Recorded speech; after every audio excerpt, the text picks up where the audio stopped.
আসসালামু আলাইকুম সবাইকে। আশা করি আপনারা সবাই অনেক ভালো আছেন এবং আপনাদের পড়াশোনা অনেক ভালো চলছে।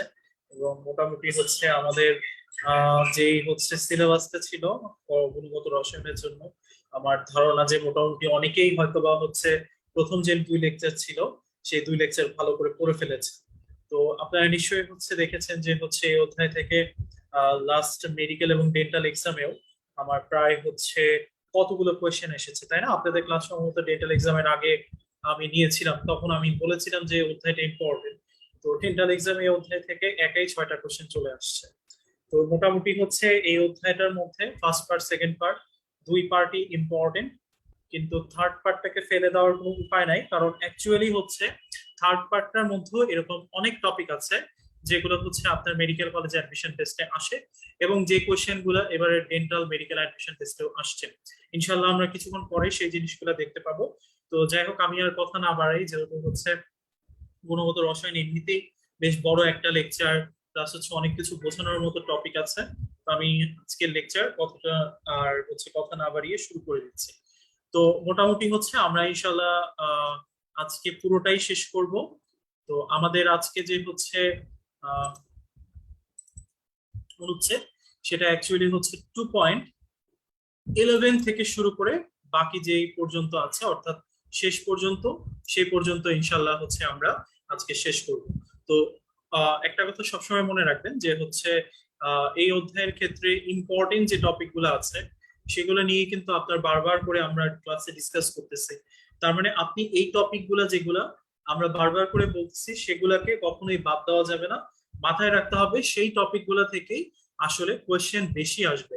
সুতরাং আপনি যদি কষ্ট করে ওই টপিক গুলোতে একটু বেশি এমফেসাইজ করেন, তাহলে ইনশাল্লাহ এখান থেকে যদি 4টা কোয়েশ্চেন আসে আপনি ইনশাল্লাহ 4-4 পাবেন। ওকে, তাহলে আমরা শুরু করি আমাদের আজকের যে অনুচ্ছেদ সেটা। এখন খেয়াল করেন, প্রথম যে পেজ সেটার মধ্যে আছে হচ্ছে এনএমআর একটা পরমাণু। এনএমআরটা নিয়ে আমি আরেকটু আলোচনা করব এই কারণে, কারণ এনএমআরটা নিয়ে আমাদের সবারই কিছুটা কনফিউশন এখনো রয়ে গিয়েছে। এনএমআর আসলে কি আমরা সবাই জানি, এমআরআই সাধারণত হিউম্যান বডির হচ্ছে এনএমআর পরমাণুর উপর ডিপেন্ড করে, তাই না? এনএমআর মানে কি ভাইয়া? এনএমআর এটা মানেই হচ্ছে যাদের ক্ষেত্রে প্রোটন বা নিউট্রন যে কোনোটি বিজোড়। ঠিক আছে, তাহলে আলটিমেটলি দুইটা যদি বিজোড় হয় তাহলেও এনএমআর হবে, যদি যে কোনো একটাও বিজোড় হয় তাহলেও সেটা এনএমআর হবে। যেমন কার্বনের ক্ষেত্রে আমরা দেখতে পাচ্ছি যে এটা প্রোটন হচ্ছে 6, নিউট্রনও হচ্ছে 6, দুইটাই যেহেতু জোড় সংখ্যা তাহলে এটা এনএমআর না। এখানে ফ্লোরিন হচ্ছে 9, এটা প্রোটন হচ্ছে 10, সরি নিউট্রন হচ্ছে 10, তাহলে যে কোনো একটা যেহেতু বিজোড় আছে তাহলে এটা একটা এনএমআর পরমাণু। সেম ভাবে ম্যাগনেসিয়াম 12, তার মানে কোনোটাই বিজোড় হচ্ছে না, এনএমআর না। এটার ক্ষেত্রে হচ্ছে 8, কোনোটাই বিজোড় হচ্ছে না, এনএমআর না। ঠিক আছে, তার মানে আলটিমেটলি খেয়াল রাখতে হবে যাদের প্রোটন বা নিউট্রন বিজোড় আছে তারাই কেবলমাত্র কি হবে, এনএমআর পরমাণু হবে। ঠিক আছে, তাহলে আমার এই কোশ্চেনটা যদি বুঝে থাকেন তাহলে এই প্রশ্নটার একটু উত্তর আপনাদেরকে দিতে হবে 2.31।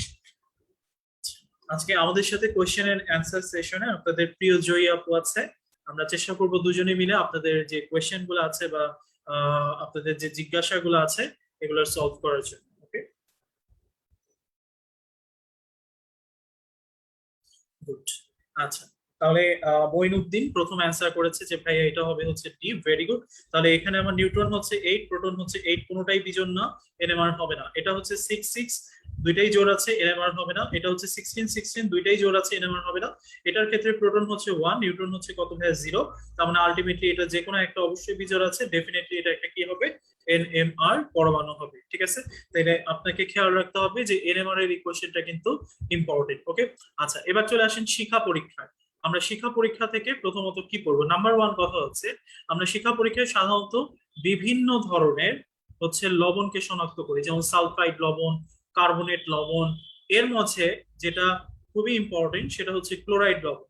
এবং এখানে একটা কথা আছে, সেই কথাটা একটু লাগবে, বিশেষত ধাতব লবণ সমূহের মধ্যে ধাতব ক্লোরাইড অধিক উদ্দায়ী। তাহলে আপনাকে বলতে হবে কোন ধরনের লবণ ধাতব লবণ অধিক উদ্দায়ী, ধাতব ক্লোরাইড লবণ। ঠিক আছে, তাহলে এই কথাটা একটু খেয়াল রাখবেন। আর নেক্সট যেটা জিজ্ঞেস করে, আমরা এই যে শিক্ষা পরীক্ষায়, সেই শিক্ষা পরীক্ষায় আমরা যে লবণটা ইউজ করি, এই লবণটা কোন অ্যাসিডে সিক্ত করা থাকে, এই প্রশ্নটা ইম্পর্টেন্ট। তাহলে আমার উত্তরটা হচ্ছে গাঢ় হাইড্রোক্লোরিক অ্যাসিড। তার মানে আমরা যে শিখা পরীক্ষা করি সেই শিখা পরীক্ষায় কোন অ্যাসিড ব্যবহৃত হয়, গাঢ় হাইড্রোক্লোরিক অ্যাসিড। ঠিক আছে, তাহলে সেকেন্ডটা তো এই জিনিসটা একটু ইম্পর্টেন্ট। নেক্সট যেটা আমার জন্য হচ্ছে খুবই খুবই ইম্পর্টেন্ট, মানে যেটা বাদ দেওয়া মানে হচ্ছে অ্যাকচুয়ালি হচ্ছে আপনি নিজের প্রতি হচ্ছে অন্যায় করা, সেটা হচ্ছে এই চার্টটা। এই চার্টটা very very very very important.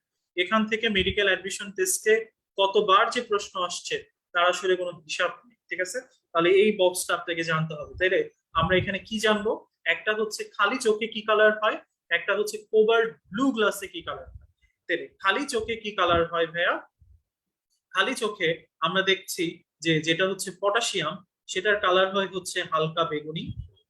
যেটা কপার, আমরা এটা মোটামুটি সবাই জানি, যে কোনো জায়গায় কপারের কালার আমরা কি করছি, নীল, তাহলে এখানে একটু মডিফাইড করে লিখছে নীলাভ সবুজ।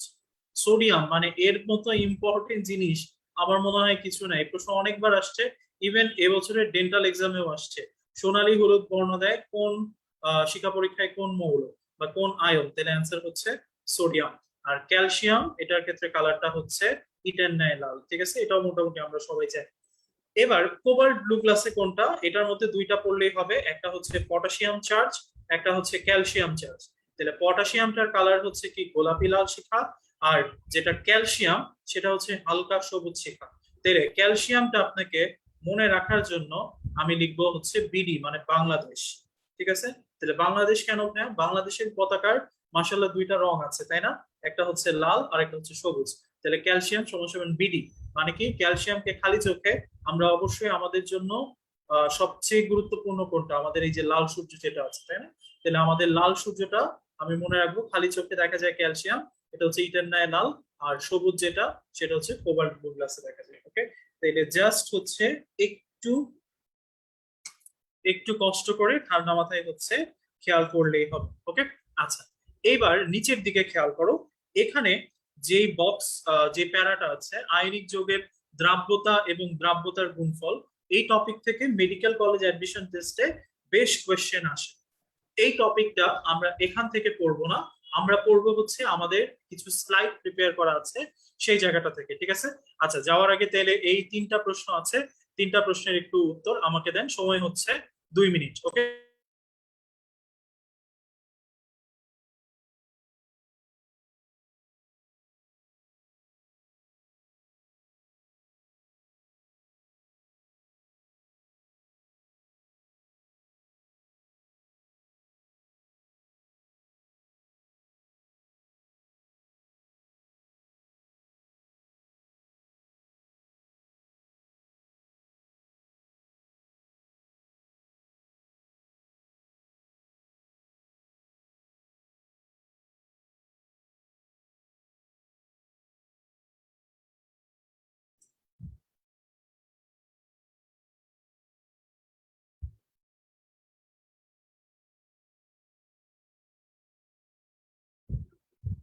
ওকে, আমার মনে হয় হচ্ছে আপনাদের 2 মিনিটও লাগে নাই, মোটামুটি হচ্ছে প্রায় সবাই কারেক্ট অ্যান্সার করে ফেলছে। সো আমি আর হচ্ছে না যাই, ফ্লেম টেস্টে গোল্ডেন ইয়েলো বা সোনালী হলুদ বর্ণ দেয় কোনটা, আমরা সবাই জানি সোডিয়াম তাই না।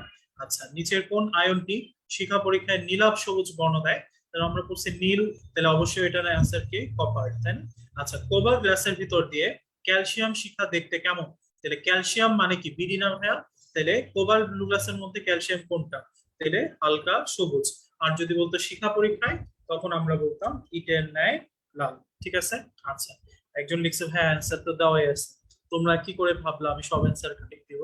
ঠিক আছে, আচ্ছা এবার খেয়াল করো, পরের পেজে আমার যেটা আছে সেটা হচ্ছে দ্রাব্যতা নির্ভরশীলতা। ওকে, তাহলে দ্রাব্যতা নির্ভরশীলতা যে টপিকটা আছে ভাইয়া, এটা হাজারি স্যারের বইতে একরকম আছে, গুহ স্যারের বইতে একরকম আছে, আমরা দুইটাই পড়বো। আমার কথাগুলো জাস্ট একটু মনোযোগ দিয়ে শুনলেই হবে। দ্রাব্যতা নির্ভরশীলতা প্রধানত তিনটি বিষয়ের উপর নির্ভর করে, তাহলে হাজারি স্যার হচ্ছে তিন, কোন তিন নিয়ে আলোচনা করেছেন, একটা হচ্ছে দ্রবের প্রকৃতি, একটা হচ্ছে দ্রাবকের প্রকৃতি, একটা হচ্ছে তাপমাত্রা। তার মানে দ্রবের প্রকৃতি দ্রাবকের প্রকৃতি এই দুইটা বিষয় খুব ইজি। তুমি চিন্তা করো, তুমি যদি পানির মধ্যে সোডিয়াম ক্লোরাইড নাও আর পানির মধ্যে যদি পটাশিয়াম পারম্যাঙ্গানেট নাও, তাহলে দুইটারই দ্রাব্যতার মাত্রা কি সেম হবে, না, দুইটা ডিফারেন্ট হবে, যৌগটার জন্য আলাদা আলাদা ধরনের দ্রাব্যতা দিবে। তাহলে দ্রবের উপর তার দ্রাব্যতাটা ডিপেন্ড করে, তাই না? সহজ বাংলা ভাষা। দ্রাবকের উপরে কিভাবে? আমরা সবাই জানি ভাইয়া, যে কোনো আয়নিক যৌগ সাধারণত কোন দ্রাবকে? পোলার দ্রাবকে, অর্থাৎ যার কাছে আংশিক ধনাত্মক এবং ঋণাত্মক চার্জ আছে সেটার সাথে আমার আয়নিক যৌগটা দ্রবীভূত হয়। আর যারা হচ্ছে সমযোজী যৌগ, তারা বা যারা হচ্ছে তোমার সমযোজী যৌগ, তারা সাধারণত জৈব দ্রাবক, যেমন হচ্ছে তোমার হাইড্রোকার্বনস, অ্যালকোহল, ইথার, এগুলাতে হচ্ছে দ্রবীভূত হয়। তাহলে স্পেসিফিক্যালি কিন্তু দ্রাবকটা আমার দ্রব অনুযায়ী আলাদা আলাদা হয়ে যাচ্ছে, ঠিক আছে? তাহলে দ্রবের প্রকৃতির উপরও ডিপেন্ড করে, দ্রাবকের প্রকৃতির উপরও ডিপেন্ড করে। আবার তাপমাত্রাটা কি? আমরা স্বভাবতই জানি যে কোনো জায়গায় যদি বিক্রিয়া হয় তাহলে দুইটা ঘটনা হয়, একটা হচ্ছে হয় তাপের উদ্গীরণ হয়, নাহলে তাপের শোষণ হয়। যখন তাপের শোষণ হয়, ঠিক আছে, তখন এটাকে আমরা বলি হচ্ছে তাপ শোষী বিক্রিয়া। এই তাপ শোষী বিক্রিয়ায় সাধারণত ডেল এইচ এর মান আমরা নর্মালি কি লিখি? পজিটিভ। তাহলে পজিটিভ মানে কি? পজিটিভ মানে হচ্ছে আসতেছে কিছু না কিছু। তাহলে মনে রাখবা বিক্রিয়া কই যাবে? বিক্রিয়া সামনের দিকে যাবে। তাইলে তাপমাত্রা তাপ শোষী বিক্রিয়ায় যত বাড়াবো তত দ্রাব্যতার মানটা বাড়তে থাকবে না কমতে থাকবে? সামনের দিকে, তাইলে বাড়তে থাকবে। ওকে, তাহলে আলটিমেটলি মাথায় রাখবো শোষী মানে কি? শোষণ। শোষণ মানে কি? সে আয় করতেছে, ইনকাম করতেছে, কামাচ্ছে, তাই তো? তাহলে কামাচ্ছে মানে কি? বিক্রিয়া সামনের দিকে যাবে। তাহলে তাপমাত্রা যত বাড়বে দ্রাব্যতার মানটা তত বেড়ে যাবে। এখন তাহলে তাপ হারি মানে কি হবে ভাইয়া? তাপ হারি, সরি, তাপ উৎপাদী, সরি, তাপ উৎপাদী মানে কি? তাপ উৎপাদী মানে হচ্ছে নেগেটিভ, ডেল এইচ নেগেটিভ। তাহলে আলটিমেটলি এই বিক্রিয়া পিছনের দিকে যাবে লা শাতেলিয়ার নিয়ম অনুযায়ী। তাহলে এইখানে তাপমাত্রা আমার যত বাড়ানো হবে দ্রাব্যতার মান তত কমতে থাকবে। ওকে, তাহলে এটা হচ্ছে আমার সত্য মিথ্যার টপিক। যদি সত্য মিথ্যা না দিয়ে এক্সাম্পল বেসড দেয়, দেখো এখানে কিন্তু কিছু এক্সাম্পল আছে, তাহলে এক্সাম্পল গুলা পারবো কিভাবে? তুমি মনে রাখবা নাইট্রেট এবং হ্যালাইড লবণ, ব্যতিক্রম ক্যালসিয়াম নাইট্রেট, ঠিক আছে?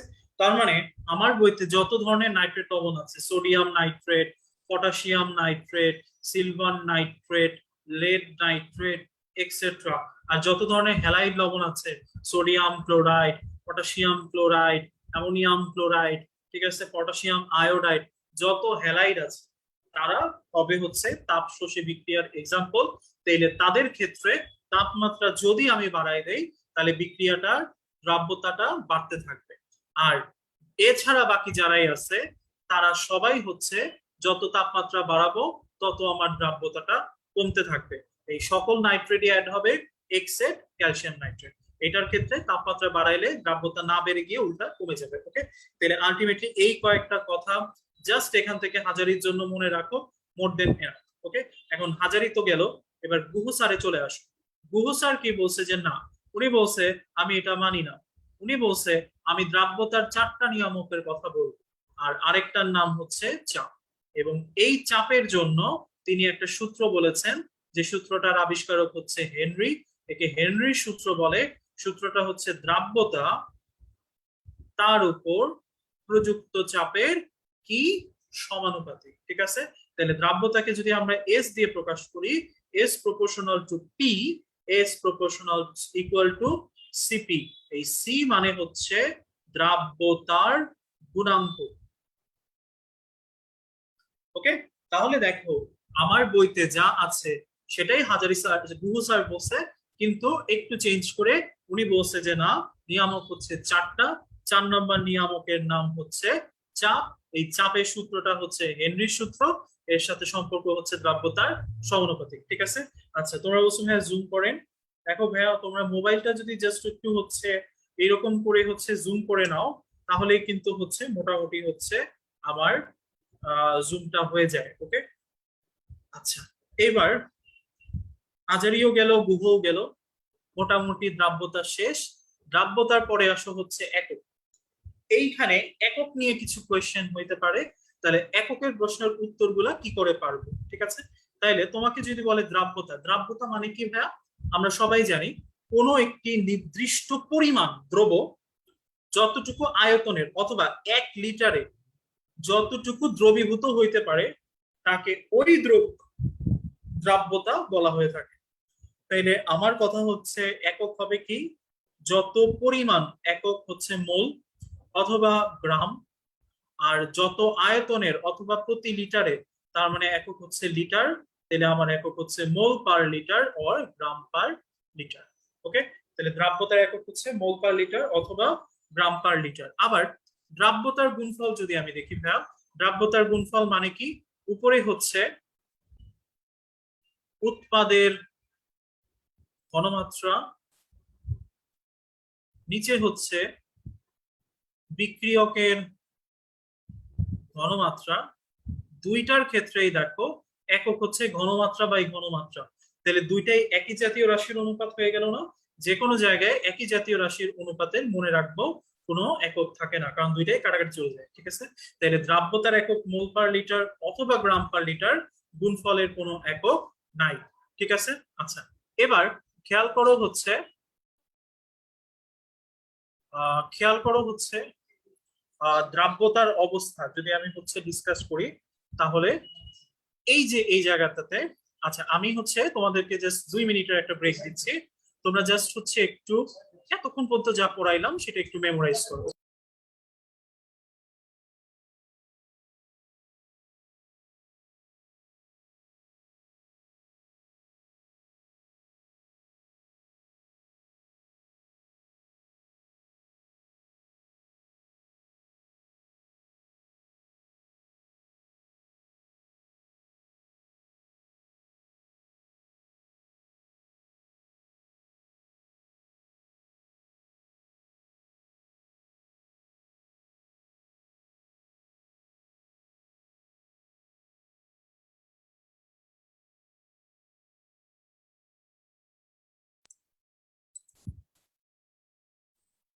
ওকে, আমরা তাইলে একটু খেয়াল করো যে এতক্ষণ পর্যন্ত যেটা দেখলাম সেটার মূল সারমর্ম যদি আমি তোমাদেরকে বলি, তাহলে ব্যাপারটা এরকম দাঁড়ায় যে আমরা শিক্ষা পরীক্ষা নিয়ে আলোচনা করেছি, দ্রাব্যতা নিয়ে আলোচনা করেছি। দ্রাব্যতার মধ্যে খেয়াল রাখবে একটা জিনিস, প্রশ্নে কি চেয়েছে, প্রশ্নে যদি হচ্ছে দ্রাব্যতার নিয়ামক 3, 4 দুইটাই থেকে থাকে, অবশ্যই go for Hazari sir, answer হবে 3। কিন্তু যদি 3 অপশনে না থাকে then you can go for Guha sir, তাহলে অ্যান্সার হবে হচ্ছে 4। ওকে, আচ্ছা এইবার খেয়াল করো দ্রবণের অবস্থা, অ্যাকচুয়ালি দ্রবণের অবস্থা মিনিংটা কি আর দ্রবণের অবস্থান জিনিসটা কি। খেয়াল করো ভাইয়া যে আমরা নর্মালি যখনই কোনো দ্রবণ নেই, আমরা চিন্তা করি যে হচ্ছে এই দ্রবণটার মধ্যে দ্রব একটা পার্ট আছে, দ্রাবক একটা পার্ট আছে, তাই না? তাহলে নিয়মটা হচ্ছে কে আইপি মানে আয়নিক গুণফল, তার মানে দ্রবগুলোর আয়নিক ঘনমাত্রার গুণফল। এই জিনিসটাকে আমি বলতে পারি, যেহেতু কে আইপি মানে হচ্ছে আয়নিক গুণফল, তার মানে কে আইপি মানে হচ্ছে দ্রবের পরিমাণ। ওকে, আর কেএসপি যেটা, সেটা মানে কি, মানে হচ্ছে কোনো একটা দ্রব কতটুকু দ্রবীভূত হবে সেই জিনিসটা আমি কেএসপি এর মাধ্যমে পাই। তাহলে কেএসপি মানে হচ্ছে দ্রবীভূত করার ক্ষমতা। তাহলে একটা ছোট্ট জিনিস চিন্তা করো ভাই, আমি যতটুকু দ্রবণীয় হওয়ার জন্য লাগবে তুমি তার চেয়ে আমাকে কম দিচ্ছ, তাইলে আমার আরো দ্রবীভূত করার ক্ষমতা রয়ে গেছে, তাই আমি কিন্তু তখনও সম্পৃক্ত হই না। তাহলে আমার নাম কি, অসম্পৃক্ত। তাহলে কখন অসম্পৃক্ত হয়, যখন দ্রব কম হয়। দ্রব কাকে ইন্ডিকেট করে, কেআইপি কে। তাহলে আলটিমেটলি কেআইপি যখন কম, দ্রবণ তখন অসম্পৃক্ত। ওকে, আচ্ছা আবার আমার যা লাগবে, যতটুকু ক্ষমতা আছে, তুমি আমাকে তার চেয়ে বেশি দিয়ে ফেলছো, আমি আর দ্রবীভূত করতে পারতেছি না, বাকিটা আমি কি করব, বাকিটা আমার অদক্ষেপ হিসেবে নিচে পড়ে যায়। তাহলে দ্রবণটা বেশি হয়ে গেছে না, তাহলে তখন আমার নাম কি, অতিপৃক্ত। তাহলে কার জন্য বেশি হইলো, দ্রবর জন্য, দ্রব বেশি দিচ্ছ বলে। তাহলে দ্রবকে কে ইন্ডিকেট করে, কেআইপি। তাহলে কেআইপি যখন বাড়ে দ্রবণ তখন হয় বেশি, নাম তার অতিপৃক্ত, অদক্ষেপ হবে। ওকে, আবার আমার যা লাগবে তুমি আমাকে তাই দিচ্ছ, তার মানে দুটোই কিন্তু হচ্ছে কি হয়ে গেল, সমান হয়ে গেল, তাই না? তাইলে আমি এটাকে কি বলবো, সম্পৃক্ত বলবো। ঠিক আছে, তাহলে আলটিমেটলি মাথায় রাখতে হবে যে যে কোনো মিশ্রণ, যে কোনো দ্রবণ সব সময় আমার কেমন হবে, সেটা ওয়ান এন্ড অনলি ডিপেন্ড করে এই কেআইপির উপর। তাহলে নাম হচ্ছে কেআইপি যেমন দ্রবণ তেমন। তাহলে কেআইপি যদি বেশি হয়ে যায় দ্রবণটার নাম হবে অতিপৃক্ত, কেআইপি যদি কম হয়ে যায় দ্রবণটার নাম হবে অসম্পৃক্ত, কেআইপি যদি সমান থাকে তাহলে দ্রবণটার নাম হবে হচ্ছে সম্পৃক্ত। ঠিক আছে, তাহলে এই বিষয়টা যদি ক্লিয়ার হয়ে থাকে তাহলে আমাকে একটু কমেন্টে জানাও যে ভাই ক্লিয়ার হয়েছে।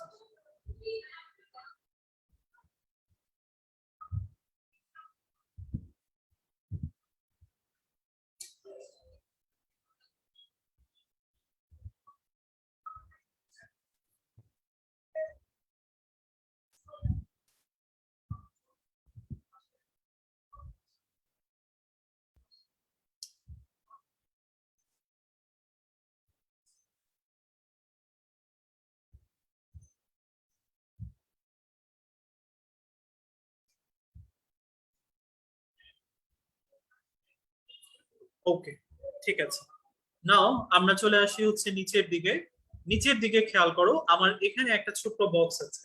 এই বক্সটার মধ্যে কোন যৌগের কেএসপির মান কত হবে, কিরকম হবে, সেই জিনিসটা হচ্ছে বলা আছে। ওকে, তাহলে আমরা ওই জিনিসটা একটু দেখবো। তাহলে খেয়াল করো, আমার এই যে পরের যে হচ্ছে পার্টটা আছে সেটা আমরা নর্মালি যদি হচ্ছে বলি Al3 অ্যালুমিনিয়াম ক্লোরাইড, তাহলে এটা স্ট্রাকচারটা বেসিক্যালি হচ্ছে কেমন, Ab3 এর মতো। আমি এইখানে যেটা বের করে দেখিয়েছি সেটা হচ্ছে আমার এইচএসসি পরীক্ষার জন্য, আর এই পাশে হচ্ছে আমি পড়াবো হচ্ছে মেডিকেল কলেজ অ্যাডমিশন টেস্টের জন্য শর্টকাট। ওকে, তাহলে খেয়াল করো, এইচএসসি পরীক্ষায় তোমাকে যদি জিজ্ঞেস করে যে অ্যালুমিনিয়াম ক্লোরাইডের নিচের কোনটি কেএসপির মান হবে, ওকে, তাহলে অ্যালুমিনিয়াম ক্লোরাইড দেখতে কেমন, Ab3 না? এই স্ট্রাকচারে যা কিছু আছে, ধরো ferrous chloride, sorry ferric chloride FeCl3, aluminium hydroxide AlOH3। ওকে, তাহলে এই যে হচ্ছে টাইপ স্ট্রাকচার গুলো আছে, এই স্ট্রাকচার গুলা যারা Ab3 এর মতো দেখতে, তাদের সকলটা একইভাবে বের করা যাবে। কিভাবে ভাইয়া? দেখো, এটাকে যদি আমি ভাঙি তাহলে কি পাবো, একটা পাবো হচ্ছে অ্যালুমিনিয়াম 3+, তিনটা পাবো হচ্ছে ক্লোরাইড মাইনাস, তাই না? যদি আদ্র বিশ্লেষণ করি সহজ কথায়, তোমরা যেটা হচ্ছে পড়ে আসছো, তাহলে এইখানে অ্যালুমিনিয়াম আছে 1 মোল, তাহলে 1s। নিয়ম হচ্ছে যেটাই মোল সংখ্যা সেটাই তার হচ্ছে পাওয়ার।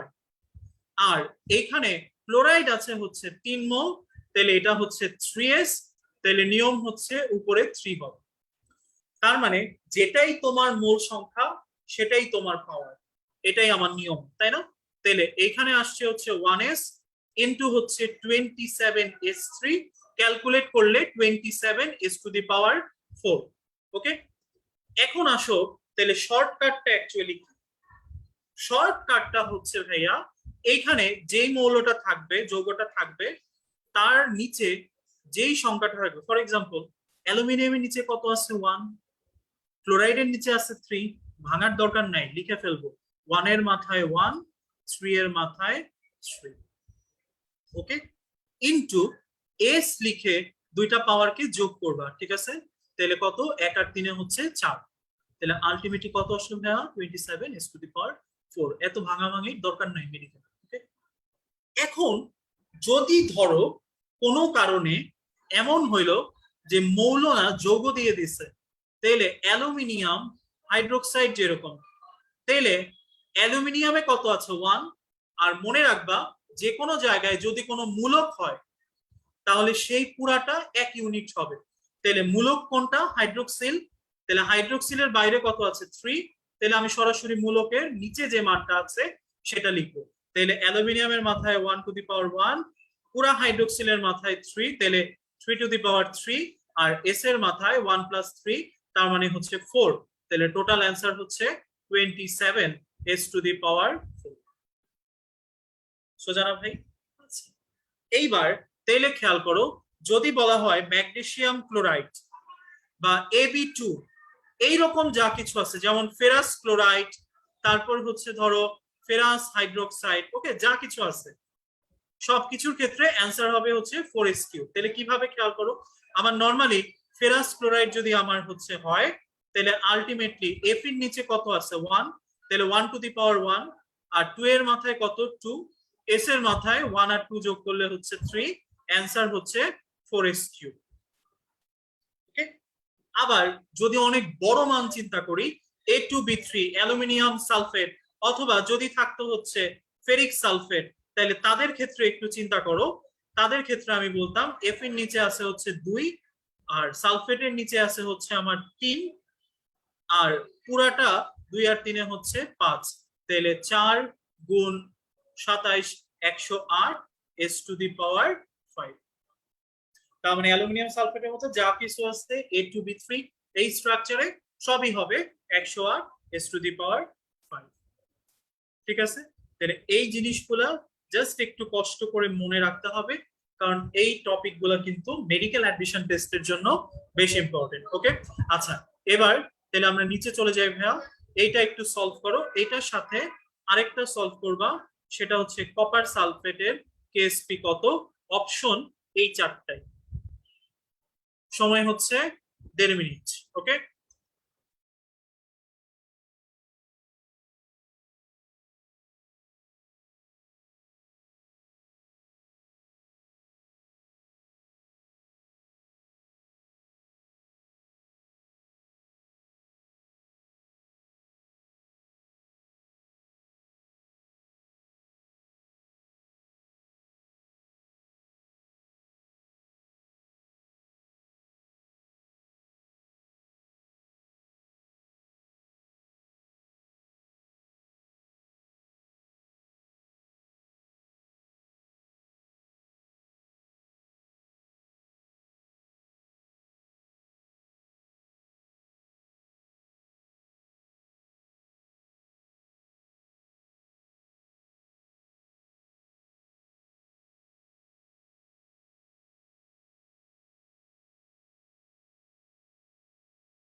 ওকে, আমার মনে হয় যে মোটামুটি হয়ে গিয়েছে।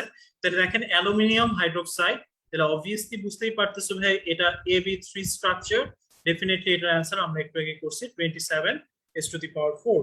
আচ্ছা, এখন যখন আসছে কপার সালফেট, আমি বলেছিলাম কি ভাইয়া, যখনই কোনো মূলক থাকবে তখন এই মূলকটাকে একটা ইউনিট ধরতে হবে। তাহলে সালফেট ভাই একটা মূলক না, তাহলে অবশ্যই সালফেটটা কি হবে, একটা ইউনিট হবে। তাহলে পুরো সালফেটকে একটা ব্রেকেট দিবা, তাহলে বাইরে কত আছে 1, কপারে কত আছে 1। ঠিক আছে, তাহলে 1⁻1 into 1⁻1 into S square, answer হচ্ছে s²। ঠিক আছে ভাইয়া, তাহলে মাথায় রাখতে হবে যে হচ্ছে এই টাইপস এর কোয়েশ্চেন গুলার অ্যান্সার এরকম হবে। ওকে, আচ্ছা তোমরা অনেকে রেইস হ্যান্ড করেছো ভাইয়া, রেইস হ্যান্ডটা অ্যাকচুয়ালি ক্লাসের লাস্টের দিকে। যার যে কোনো কোয়েশ্চেন আছে সেটা একটু কমেন্ট বক্সে লিখতে হবে এখন যখন আমরা লেকচারটা পড়াচ্ছি। ওকে, আচ্ছা এবার আসো হচ্ছে নেক্সট টপিক। নেক্সট টপিকে আমার এই প্রশ্নটার উত্তর একটু দাও, MCQ 2.30।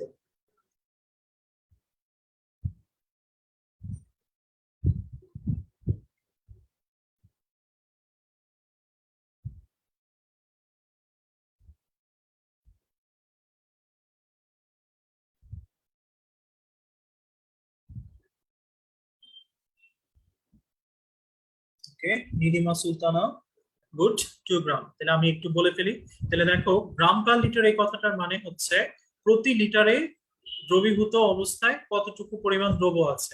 তাহলে আলটিমেটলি আমার 1000 ml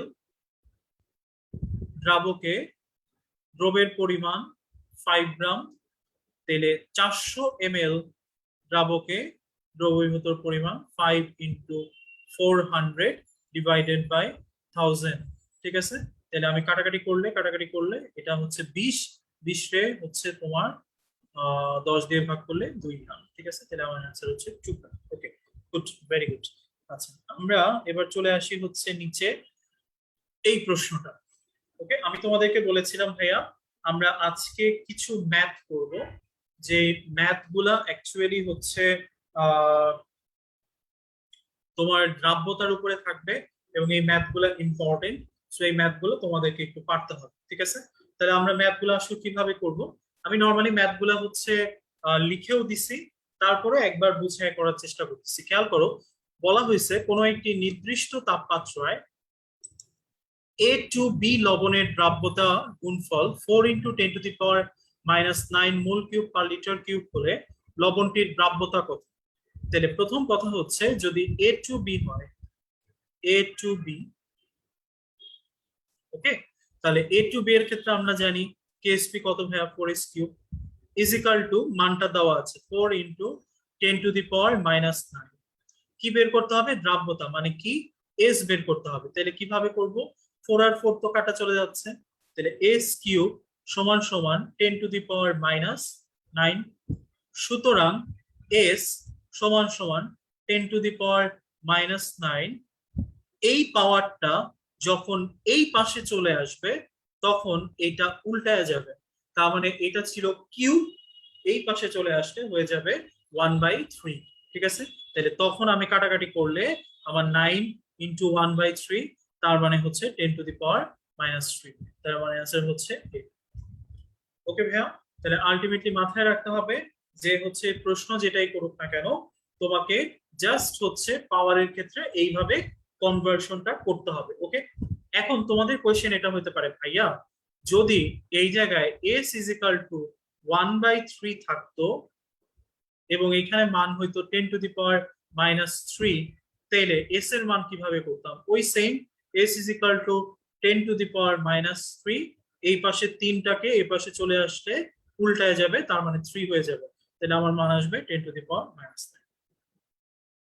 ওকে ভাইয়া, তাহলে খেয়াল করে দেখো, অ্যাকচুয়ালি কিন্তু এই টাইপস এর ম্যাথ গুলো আসা বরঞ্চ ভালো, কারণ ক্যালকুলেটর ছাড়াই তুমি পাওয়ারের ম্যাথ করে ফেলতে পারবে, এবং সেটা তোমার জন্য অনেক ইজি।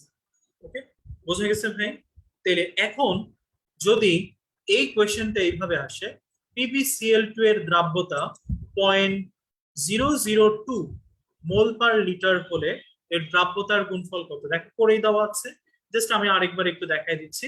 তাহলে PbCl2 এটার ক্ষেত্রে মান আসবে হচ্ছে 4s³, কারণ কি 1⁻1 × 2² × s³, তাহলে 4s³। তাহলে এখানে এস এর মানটাই দেওয়া আছে।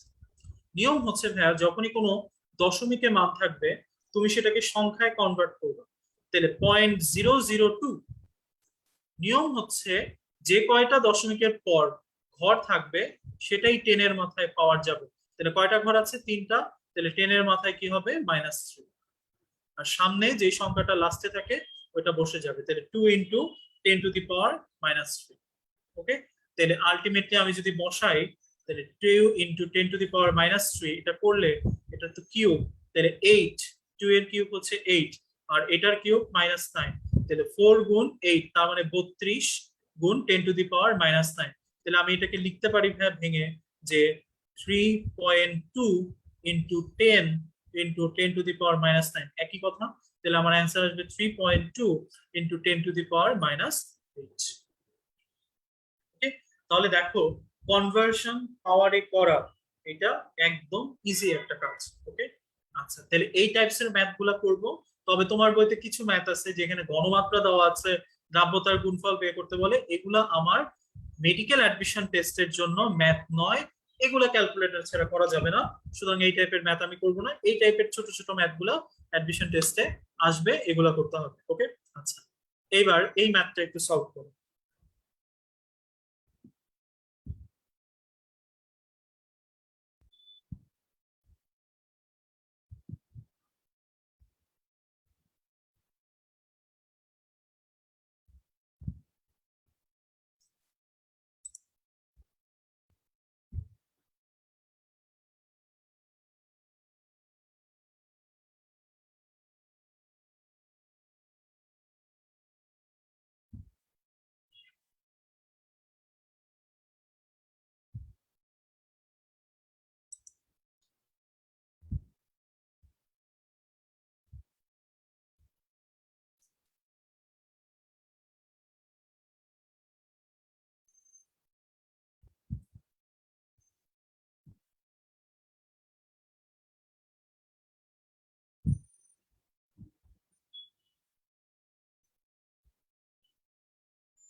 ওকে, আমার মনে হয় অনেকে কারেক্ট লিখছো, অনেকে হচ্ছে একটু ভুল লিখছো।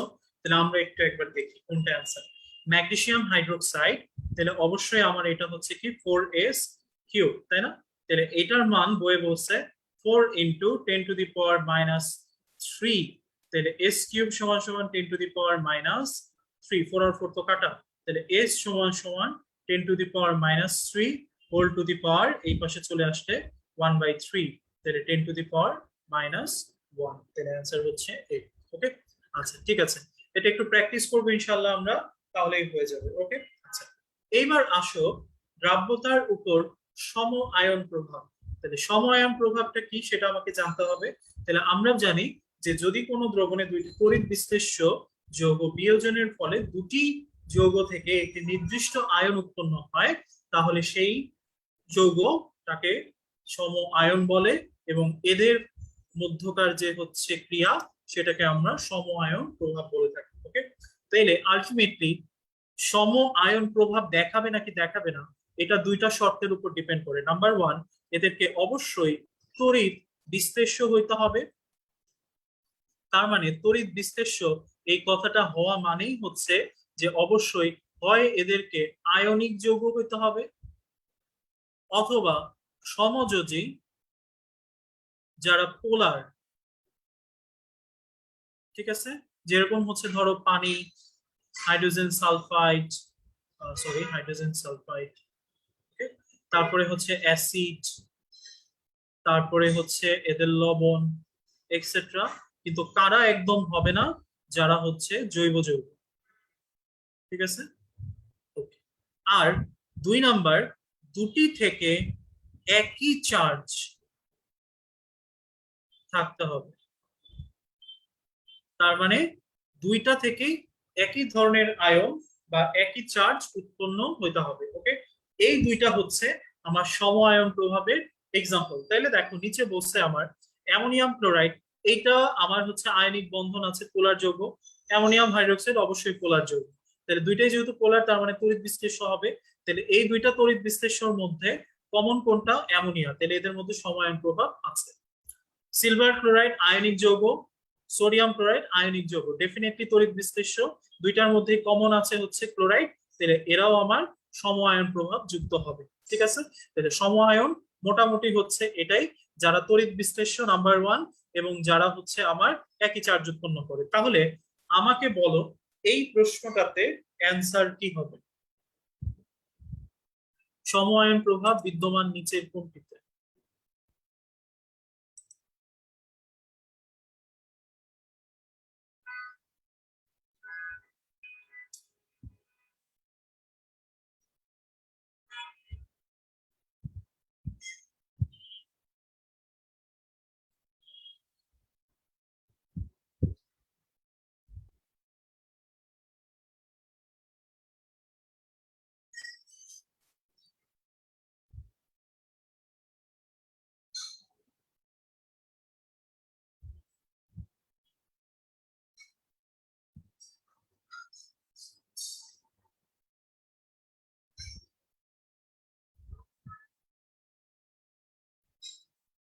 আচ্ছা, তাহলে খেয়াল করো, সময়ের প্রভাব তোমরা মোটামুটি বেশিরভাগ কারেক্ট লিখছো, কয়েকজন একটু ভুল করছো। তাহলে খেয়াল করো, প্রথম সূত্র হচ্ছে তড়িৎ বিশ্লেষ্য হইতে হবে। ওকে, তাহলে আমি যদি এটা চিন্তা করি হাইড্রোজেন সালফাইড, তাহলে আমার এটা যদি সমযোজীয় হয়, তারপরে এটা পোলার যৌগ আমি লিখে দিচ্ছিলাম, তাই না? হাইড্রোক্লোরিক অ্যাসিড, এটাও আমার কি একটা পোলার যৌগ। তাহলে দুইটাই যেহেতু আমার পোলার, তাহলে আলটিমেটলি অবশ্যই এরা হচ্ছে সম আয়ন প্রভাব দেখাতে পারে।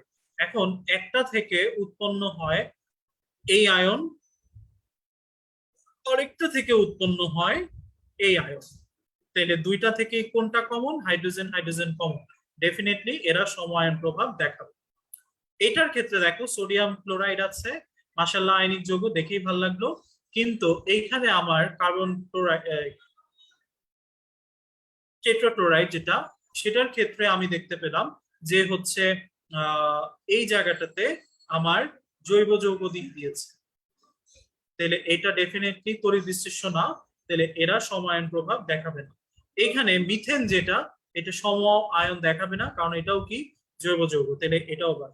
এখানে ক্যালসিয়াম ক্লোরাইড আয়নিক যৌগ, ঠিক আছে, বাট এই যে বেনজাইল ক্লোরাইড যেটা, এটাও আমার একটা কি জৈব যৌগ, তার মানে এটাও আমার সময়ের প্রভাব দিবে না।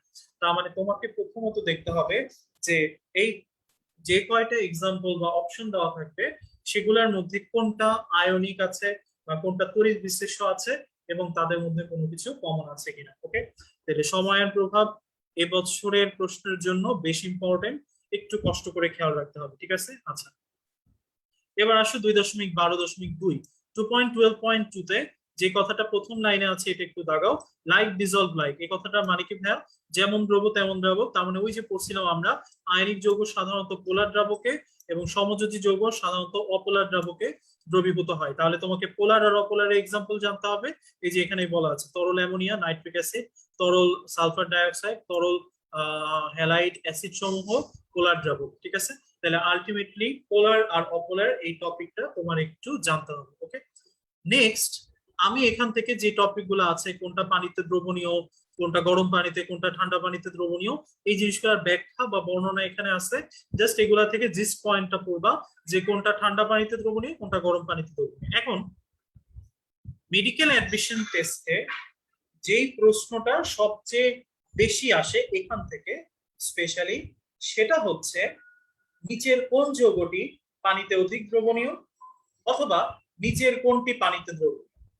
দুই টাইপের যে কোনো একটা আসবে। এখন আমি তোমাদেরকে যে নিয়মটা পড়াবো ভাইয়া, আমি তোমাদেরকে যেই নিয়মটা পড়াবো ভাই, সেটা হচ্ছে কি, যদি কোনো প্রশ্ন এরকম হয় যে নিচের কোনটি অধিক দ্রবণীয়, কিংবা প্রশ্নটা এটা হয় যে নিচের কোনটি দ্রবীভূততা সবচেয়ে বেশি, বা নিচের কোনটি সঠিক দ্রবণীয়তার ক্রম, এই টাইপের কোশ্চেন যদি হয়, তাহলে যদি তারা একই গ্রুপ বা একই পর্যায়ের হয়, তাহলে তুমি এই নিয়মটা অ্যাপ্লাই করতে পারবে। কিন্তু যদি ভিন্ন গ্রুপ বা ভিন্ন পর্যায়ের হয়, তাহলে তুমি এই নিয়ম অ্যাপ্লাই করতে পারবা না। তাহলে তখন তোমাকে কি করতে হবে ভাইয়া?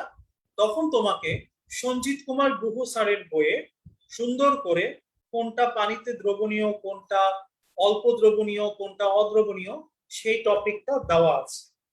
ওই জিনিসটাই আমি সহায়ক নোটে তোমাদেরকে সুন্দর করে সাজিয়ে দিয়েছি। তোমরা অবশ্যই ওই সহায়ক নোটটা খুললেই দেখবা তিনটা কলামে লেখা আছে কোনটা দ্রবণীয়, কোনটা স্বল্প দ্রবণীয়, কোনটা অদ্রবণীয়। ওই কলামের স্বল্প দ্রবণীয় অদ্রবণীয় পার্টটা পড়বা, মনে রাখবা বাদ বাকি যা কিছু থাকবে আল্লাহর দুনিয়ায় সবকিছু দ্রবণীয়, ঠিক আছে। তাহলে তোমার পড়া অনেক কমে আসবে। ওকে, তাহলে যদি একই পর্যায়ে বা একই গ্রুপের হয় তাহলে এই নিয়ম, আর যদি না মিলে তাহলে গুহ স্যারের বই। ওকে, আচ্ছা, এইবার নিয়মটা খেয়াল করো। নিয়মটা কি? আয়নিক যৌগের শক্তি ও স্থায়িত্ব প্রপোর্শনাল টু ক্যাটায়নের আকার ডিভাইডেড বাই অ্যানায়নের আকার।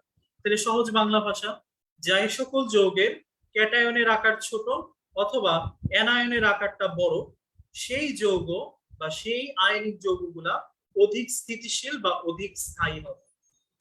আমার লাভটা কি? আমার লাভটা হচ্ছে যে যৌগ যত বেশি আয়নিক, তার একটা ধর্ম আছে, সে পানিতে তত বেশি দ্রবণীয়। তাহলে যে যৌগ যত বেশি আয়নিক, তার দ্রবীভূত হওয়ার ক্ষমতাটাও তত বেশি। তাহলে সহজ বাংলা ভাষায় আমি এই কথাটা লিখতে পারি না, ক্যাটায়ন যত বড় বা অ্যানায়ন যত ছোট, যৌগটা তত বেশি আয়নিক, তত বেশি পানিতে দ্রবণীয়, ঠিক আছে। তাহলে দ্রবীভূত হওয়ার জন্য ক্যাটায়নের আকার বড় লাগবে অথবা অ্যানায়নের আকারটা ছোট লাগবে, ঠিক আছে।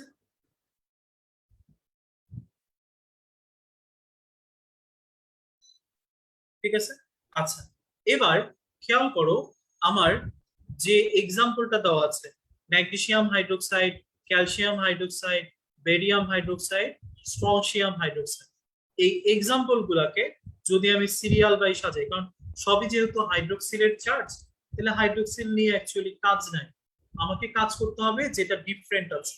তাহলে ম্যাগনেসিয়াম, ক্যালসিয়াম, স্ট্রনশিয়াম, বেরিয়াম, আমি দেখলাম প্রত্যেকের চার্জই হচ্ছে কি 2+। তাহলে যাদের চার্জ হচ্ছে 2+, তারা মনে রাখবো একই ধরনের চার্জ, একই চার্জ সাধারণত কাকে ইন্ডিকেট করে? গ্রুপকে। আর ভিন্ন চার্জ সাধারণত পর্যায়কে। তাহলে চার্জ যেহেতু একই, তাহলে এরা অবশ্যই কি গ্রুপ। আমরা পড়েছি একই গ্রুপে আকার উপর থেকে নিচে কি হয়? বড় হয়, তাই না? তাহলে এদের আকার উপর থেকে নিচে কি বাড়ছে? তাহলে সবচেয়ে বড় আকার কার? বেরিয়াম। তাহলে আলটিমেটলি বেরিয়াম যেহেতু ক্যাটায়ন, তাহলে বেরিয়াম হাইড্রোক্সাইডটাই পানিতে অধিক দ্রবণীয়। তাহলে অ্যাডমিশন টেস্টে কিভাবে করে করব? ফার্স্টে আমি দেখব এক্সাম্পলটা কি দিয়েছে, আমি কাকে নিয়ে কাজ করব। আমি দেখলাম এখানে সকল অ্যানায়ন সেম, ক্যাটায়ন ডিফারেন্ট, তাহলে ক্যাটায়ন নিয়ে কাজ করতে হবে এবং ক্যাটায়ন গুলো সব একই চার্জের 2+, তাহলে এরা গ্রুপ। তাহলে সাজাবো গ্রুপ অনুযায়ী। তাহলে সবার নিচে যে থাকবে, যেহেতু এরা ক্যাটায়ন, তাহলে সবার নিচে যে থাকবে সেই বড় হবে, তার আকারটাই বড়, তাহলে ওইটাই আমার পানিতে অধিক দ্রবণ। ঠিক আছে। এখন যদি আমার এইটা না থেকে এইটা থাকতো, silver fluoride, silver iodide, silver bromide, silver chloride, এই চারটার মধ্যে কোনটা পানিতে অধিক দ্রবণীয়?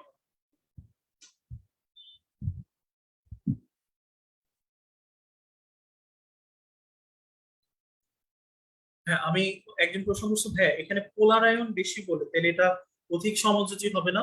অবশ্যই সেখানে পোলার আয়ন বেশি হলে, কিন্তু পোলার যৌগ আমি বলছি, ঠিক আছে। পোলার যৌগ মানে হচ্ছে যাদের ক্ষেত্রে আংশিক ধনাত্মক আংশিক ঋণাত্মক প্রান্ত আছে, ওকে। সেই সকল সমযোজী যৌগের ক্ষেত্রে আমরা হচ্ছে সেটাকে আয়নিক বিশ্লেষণে করতে পারবো। যেমন আমি যদি বলি হচ্ছে তোমার অ্যামোনিয়াম হাইড্রোক্সাইড, বা হচ্ছে তোমাকে যদি বলি ফর এক্সাম্পল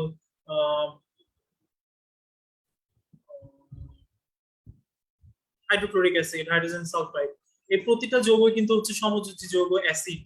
তো এদের মধ্যে পোলার আয়ন ক্ষমতাও কিন্তু অনেক বেশি। কিন্তু আমার পোলার আয়ন ক্ষমতা নিয়ে কথা, আমার পোলারিটি নিয়ে কথা। পোলার কিনা? হ্যাঁ অবভিয়াসলি পোলার, তাহলেই আমার হবে, এটা তড়িৎ বিশ্লেষ্য হবে। তবে হ্যাঁ, তড়িৎ বিশ্লেষণের ক্ষেত্রে একটা কথা একটু খেয়াল রাখবা, যে সাধারণত চেষ্টা করবা যে কোনো দুইটা তড়িৎ বিশ্লেষ্য যৌগ যদি হয়, সমায়ন প্রভাবের ক্ষেত্রে একটা সবল হইতে হবে, একটা দুর্বল হইতে হবে।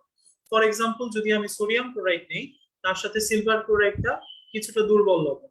আবার তুমি যদি হচ্ছে হাইড্রোক্লোরিক অ্যাসিড নাও, সেটার সাথে সময়ায়ন প্রভাব করতে পারে এরকম যৌগ যারা হচ্ছে দুর্বল, যেমন অ্যামোনিয়াম ক্লোরাইড, ঠিক আছে। তো জিনিসগুলো এরকম হলে বেটার হয়। বাট যদি হচ্ছে কোনো জায়গায় সমযোজী তড়িৎ বিশ্লেষ্য হয় এবং একই চার্জ উৎপন্ন করে, তাহলেই তারা হচ্ছে আমার সময়ের প্রভাব দিবে, ওকে। আচ্ছা, এখন তোমরা অ্যান্সার লিখছো সিলভার ক্লোরাইড, এক্সেলেন্ট, কারণ এখানে সবই হচ্ছে সিলভার। তাহলে ক্যাটায়ন নিয়ে কাজ করে লাভ নাই, অ্যানায়ন নিয়ে কাজ করব। ফ্লোরিন, ক্লোরিন, ব্রোমিন, আয়োডিন, আগের মতো এরাও কি ভাইয়া? এরাও হচ্ছে গ্রুপ, উপর থেকে নিচে বড় হচ্ছে, বাট এরা অ্যানায়ন, আমার বড়র দরকার নাই, আমার ছোটর দরকার। তাহলে আমার অ্যান্সার হচ্ছে সিলভার ক্লোরাইড, ওকে। তাহলে যে কোনো জায়গায় যদি গ্রুপ থেকে কোয়েশ্চেন হয়, পর্যায় থেকে কোয়েশ্চেন হয়, ইনশাল্লাহ আমরা পারবো, ওকে। আচ্ছা, এবার আমরা চলে আসি হচ্ছে নেক্সট টপিকে। নেক্সট টপিকে খেয়াল করো, আয়ন শনাক্তকরণ আছে। আয়ন শনাক্তকরণের টপিক গুলা মেডিকেল অ্যাডমিশন টেস্টের জন্য খুবই খুবই গুরুত্বপূর্ণ। তোমাকে প্রথমত জানতে হবে কোন আয়ন শনাক্তকরণে কোন যৌগটি ব্যবহৃত হয় এবং কোন বর্ণের পদক্ষেপ করে। তাহলে আমি বর্ণটা প্রথমে পড়ি, তুমি মাথায় রাখবা। যদি বলে Cu2+, Fe2+, Fe3+, NH4+, বাদে সব সাদা, ঠিক আছে। তার মানে আমার বইতে যত ধরনের চার্জ আছে, সকল ধরনের চার্জই হবে হচ্ছে পদক্ষেপের বর্ণ সাদা, এক্সেপ্ট এই চারটা, কিউপ্রিক, ফেরাস, ফেরিক, অ্যামোনিয়া।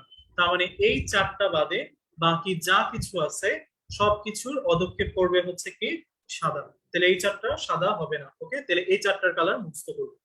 আর যৌগের ক্ষেত্রে ভাইয়া ইম্পর্টেন্ট হচ্ছে দুইটা, একটা হচ্ছে সোডিয়াম, অ্যামোনিয়া। এই দুইটাই মেডিকেল অ্যাডমিশন টেস্টে বেশি আসে, বাট বাকিগুলোও কিন্তু আমাকে করতে হবে। যেমন আমাকে দেখো, কপারের ক্ষেত্রে দুইটা যৌগ ব্যবহৃত হয়, একটা হচ্ছে অ্যামোনিয়াম হাইড্রোক্সাইড, কিন্তু পরেরটা বেশি ইম্পর্টেন্ট, পটাশিয়াম ফেরোসায়ানাইড। কেন ভাইয়া? কারণ এই পটাশিয়াম ফেরোসায়ানাইডটাই হইতেছে কপার আয়ন নিশ্চিতকরণ পরীক্ষা। ওকে, আবার ফেরাস ফেরিকের ক্ষেত্রে চারটা ইউজ করা হয়। একটা হচ্ছে অ্যামোনিয়াম হাইড্রোক্সাইড, একটা হচ্ছে পটাশিয়াম ফেরিসায়ানাইড, একটা হচ্ছে পটাশিয়াম ফেরোসায়ানাইড, আরেকটা হচ্ছে অ্যামোনিয়াম থায়োসায়ানাইড। ঠিক আছে, এই চারটা। আবার অ্যালুমিনিয়ামের ক্ষেত্রে দুইটা, একটা হচ্ছে অ্যামোনিয়াম হাইড্রোক্সাইড, আরেকটা সরি ভাই অ্যামোনিয়াম হাইড্রোক্সাইডটাই। আর জিঙ্কের ক্ষেত্রে দুইটা, একটু ভুল বলছি, অ্যালুমিনিয়ামের ক্ষেত্রে একটা, জিঙ্কের ক্ষেত্রে হচ্ছে দুইটা, ভেরি সরি। একটা হচ্ছে অ্যামোনিয়াম হাইড্রোক্সাইড আর পরেরটা হচ্ছে ইম্পর্টেন্ট পটাশিয়াম ফেরোসায়ানাইড, কারণ এটা জিঙ্ক আয়নের নিশ্চিতকরণ পরীক্ষা। ওকে, আর ক্যালসিয়ামের ক্ষেত্রে হচ্ছে অ্যামোনিয়াম হাইড্রোক্সাইড, পরের পেজে যেটা আছে এটাই বেশি ইম্পর্টেন্ট, অ্যামোনিয়াম অক্সালেট। কেন? কারণ এটা ক্যালসিয়াম আয়ন নিশ্চিতকরণ পরীক্ষা। ওকে, ইম্পর্টেন্ট বললাম কোনটা ভাইয়া? সোডিয়ামটা very very important, triple star. এটা 2016 সালে প্রশ্ন আসছিল। কি কোশ্চেন? যে সোডিয়াম আয়ন শনাক্তকরণে কোন যৌগটি ব্যবহৃত হয়? অ্যান্সার পটাশিয়াম পাইরো এন্টিমনের সংকেত K2H2SB2O7। ঠিক আছে, তাহলে এই সংকেতটা তোমাকে জানতে হবে এবং এই নামটা তোমাকে জানতে হবে। ওকে, আচ্ছা। আর অ্যামোনিয়ার ক্ষেত্রে যেটা এবছরের ডেন্টাল 21-এ আসছিল, যে নেসলার দ্রবণ কোন আয়ন শনাক্তকরণে ব্যবহৃত হয়? তাহলে অ্যান্সার হচ্ছে অ্যামোনিয়া। তাহলে আলটিমেটলি তোমাকে পুরাটাই শিখতে হবে। নেসলার দ্রবণ মানে কি? মানে হচ্ছে সোডিয়াম হাইড্রোক্সাইড বা পটাশিয়াম হাইড্রোক্সাইড মিশ্রিত ক্ষারীয় পটাশিয়াম টেট্রা আয়োডো মার্কিউরেট। ঠিক আছে, তাহলে সোডিয়াম বা পটাশিয়াম হাইড্রোক্সাইড মিশ্রিত ক্ষারীয় ক্ষারীয় পটাশিয়াম টেট্রা আয়োডো মার্কিউরেট। ঠিক আছে, তাহলে আলটিমেটলি এই যে কথাগুলো আছে এই কথাগুলা জাস্ট একটু মাথায় রাখতে হবে, কারণ এই জিনিসগুলা খুবই খুবই খুবই গুরুত্বপূর্ণ। ঠিক আছে, আচ্ছা, তাহলে এই প্রশ্নগুলোর একটু উত্তর দাও।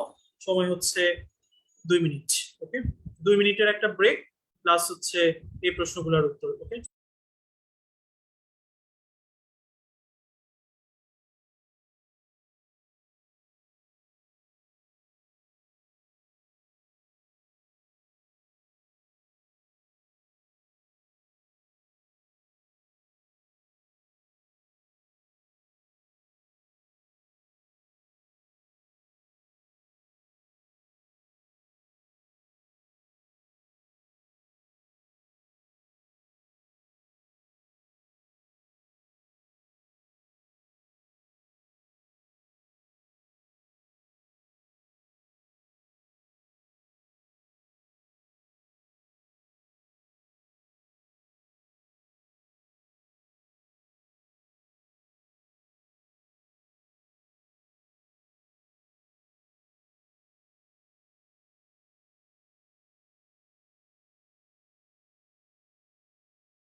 ওকে, ঠিক আছে। আমার মনে হয় যে হচ্ছে উত্তর শেষ, ভেরি গুড। তাহলে মোটামুটি প্রায় সবাই কারেক্ট করেছে, এই জন্য আমি জাস্ট হচ্ছে দাগিয়ে দিচ্ছি জাস্ট। সোডিয়াম আয়ন শনাক্তকরণে কোনটা? পটাশিয়াম পাইরো এন্টিমনেট। জিঙ্ক আয়ন শনাক্তকরণের জন্য আমরা কোনটা? Potassium ferrocyanide. ক্যালসিয়ামের জন্য হচ্ছে অ্যামোনিয়াম অক্সালেট। আচ্ছা, অনেকে আমাকে একটু জিজ্ঞেস করো যে ফেরোসায়ানাইড আর ফেরি ভাইয়া দুইটার মধ্যে প্যাচ লাগে, কোনটা K3 দিব কোনটা K4 দিব? মনে রাখবা একটা কথা, আমি যেটা মনে রাখতাম আমার জন্য, ফেরো মানে উচ্চারণটা কার মতো? 4 এর মতো না? তাহলে এটা হবে হচ্ছে K4। ওকে, আর ফেরি, ফেরি উচ্চারণটা কার মতো? ফেরিকের মতো, ফেরিকের ইয়া কি টিন, তাহলে হচ্ছে কে3। ঠিক আছে, তাহলে মাথায় রাখবো ফেরো উচ্চারণ যদি ফোর এর মতো হয় তাহলে সেটা হবে হচ্ছে কে4, আর ফেরি উচ্চারণ ফেরিকের মতো তাহলে এটা হচ্ছে আমার কে3। ওকে, সব জিনিস এগুলো। ওকে, আচ্ছা, এবার চলে আসো হচ্ছে আমাদের নেক্সট টপিক 2.14। আমরা 2.14 থেকে বাকি যে অংশটুকু আছে বেসিক্যালি মুখস্থের টপিক, খুবই বোরিং টপিক, সো একটু হচ্ছে ঠান্ডা মাথায় শুনে নিতে হবে। মোটামুটি আমাদের বোঝার টপিক শেষ, এবার আমরা কিছু মুখস্থের টপিক একটু আসতেছি। ওকে, আচ্ছা, মুখস্থের টপিকের প্রথমে খেয়াল করো আমার বিশুদ্ধতার মানদণ্ড আছে। তাহলে বিশুদ্ধতার মানদণ্ড এখানে কয়টা আছে? 5টা।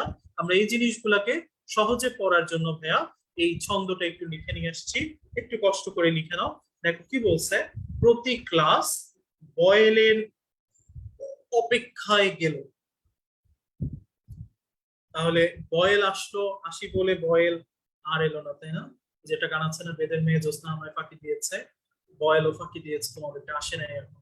তো আলটিমেটলি অচিরেই বয়েল তোমাদের সাথে দেখা করবে ইনশাল্লাহ, কেমিস্ট্রি সেকেন্ড পেপারের প্রথম অধ্যায়ে, তখন তোমরা বয়েলকে দেখতে পাবে। ওকে, আচ্ছা, তাহলে প্রতি ক্লাস বয়েলের অপেক্ষায় গেল, তার মানে হচ্ছে প্রতি মানে কি?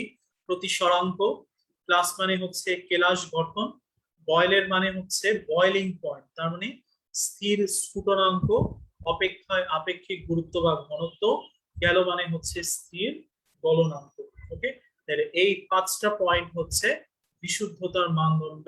একটু কষ্ট করে মনে রাখতে হবে কারণ খুবই খুবই গুরুত্বপূর্ণ টপিক এটা। ওকে, আচ্ছা, এরপরে আমার যে জিনিসটা আছে ভাইয়া সেটা হচ্ছে এই যে আমরা মোটামুটি এটা আমরা নর্মালি সবাই জানি, যেমন কঠিন পদার্থের কি হয়? গলনাঙ্ক হয়, তাই না?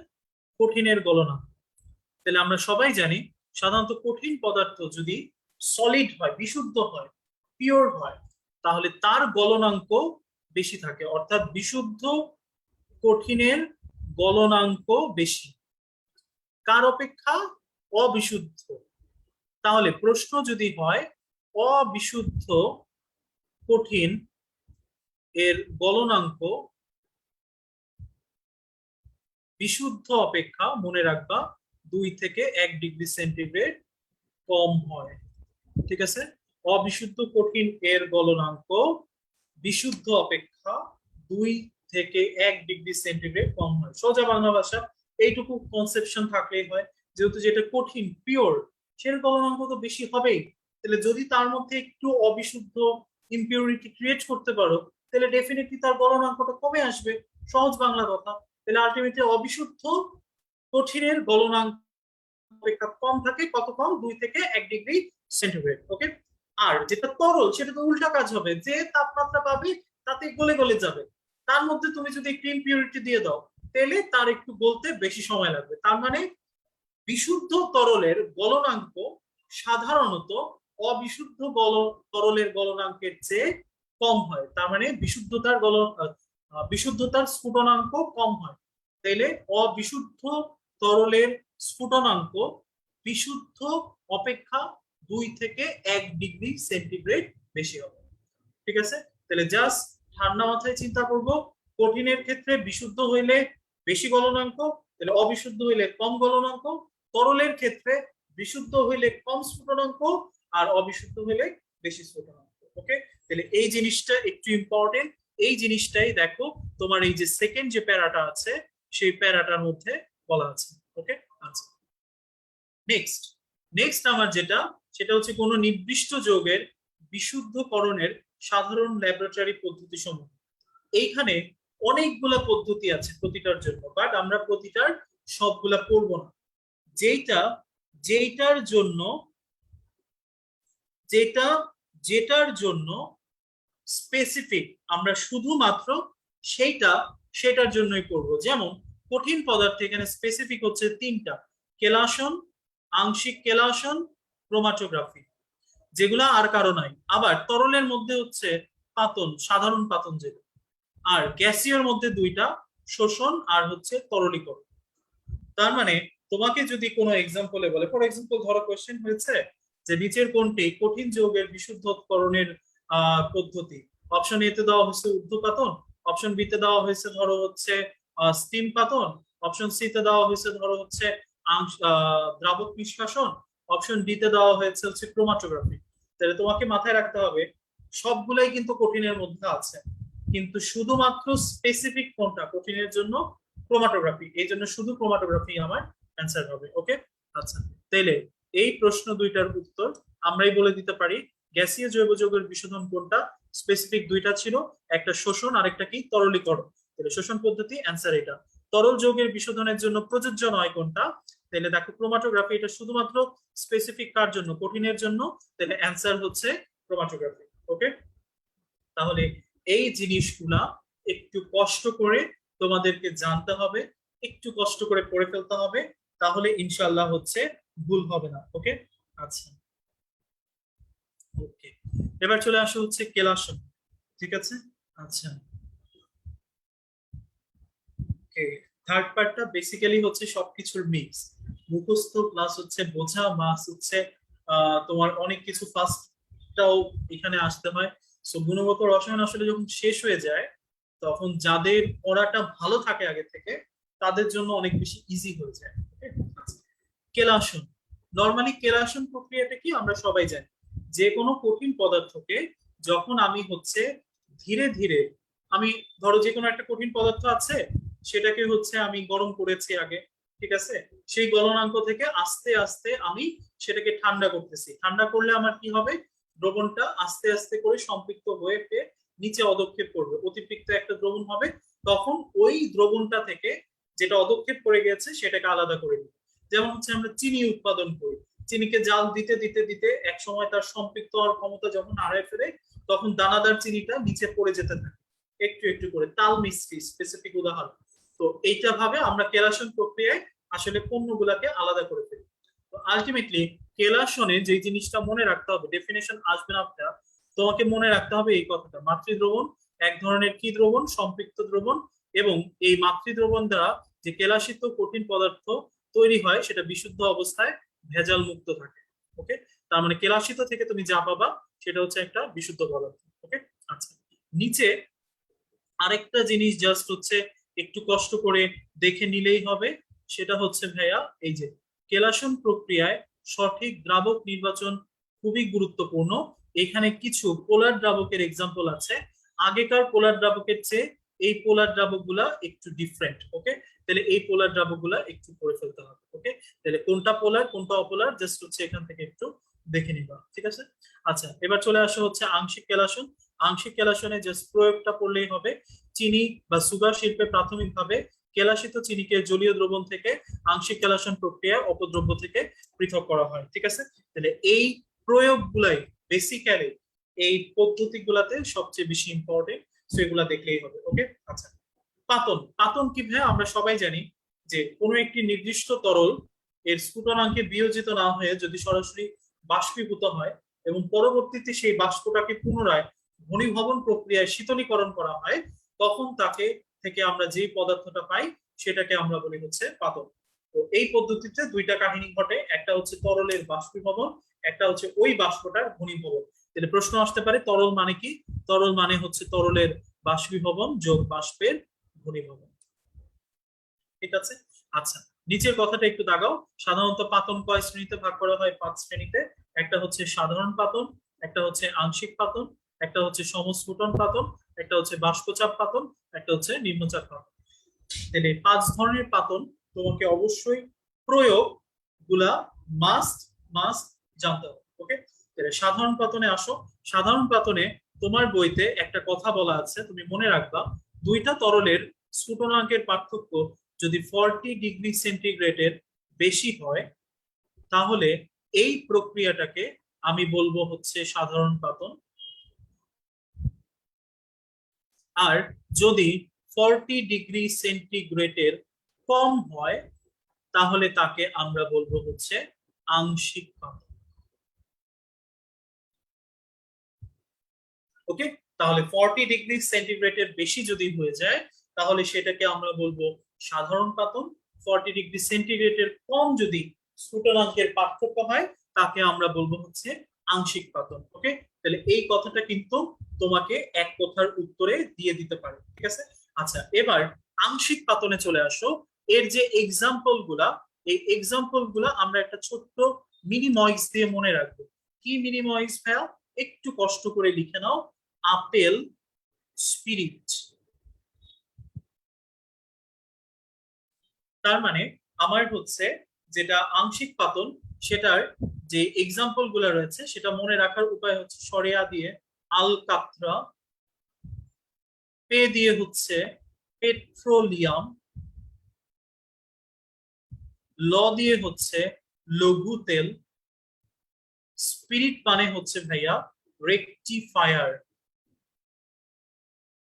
স্পিরিট। ঠিক আছে, তাহলে এই প্রভৃতি পদার্থ বিশোধনের জন্য আমার যেই জিনিস প্রয়োজন সেটার নাম হচ্ছে আংশিক পাতন। দেখো এখানে বলছে যে পেট্রোলিয়াম থেকে ডিজেল, পেট্রোল প্রভৃতি, কেরোসিন প্রভৃতি পৃথকীকরণ, রেকটিফায়ার স্পিরিট উৎপাদন, আলকাতরার অংশপাতন, লঘু তেল থেকে বেনজিন, টোলিন, জাইলিন প্রভৃতি পৃথকীকরণ, এগুলো সবই হচ্ছে আংশিক পাতন। ওকে, আচ্ছা এবার আসা হচ্ছে সমস্ফুটন পাতন। আমরা নর্মালি জানি যে যখনই আমরা দুইটা ভিন্ন ভিন্ন স্ফুটনাঙ্কের তরলকে মিশ্রিত করে যখন এদের মিশ্রণের স্ফুটনাঙ্ক হয়, এদের প্রত্যেকের যে নিজস্ব স্ফুটনাঙ্ক আছে তার চেয়ে কম স্ফুটনাঙ্কে ফোটানো যায়, আবার বেশি স্ফুটনাঙ্কে ফোটে, তখন এদেরকে আমরা বলি হচ্ছে আমার সমস্ফুটন পাতন। ঠিক আছে, তো এই সমস্ফুটন পাতন দুই ধরনের হতে পারে, একটা হচ্ছে সর্বনিম্ন স্ফুটনাঙ্কের পাতন, একটা হচ্ছে সর্বোচ্চ স্ফুটনাঙ্কের পাতন।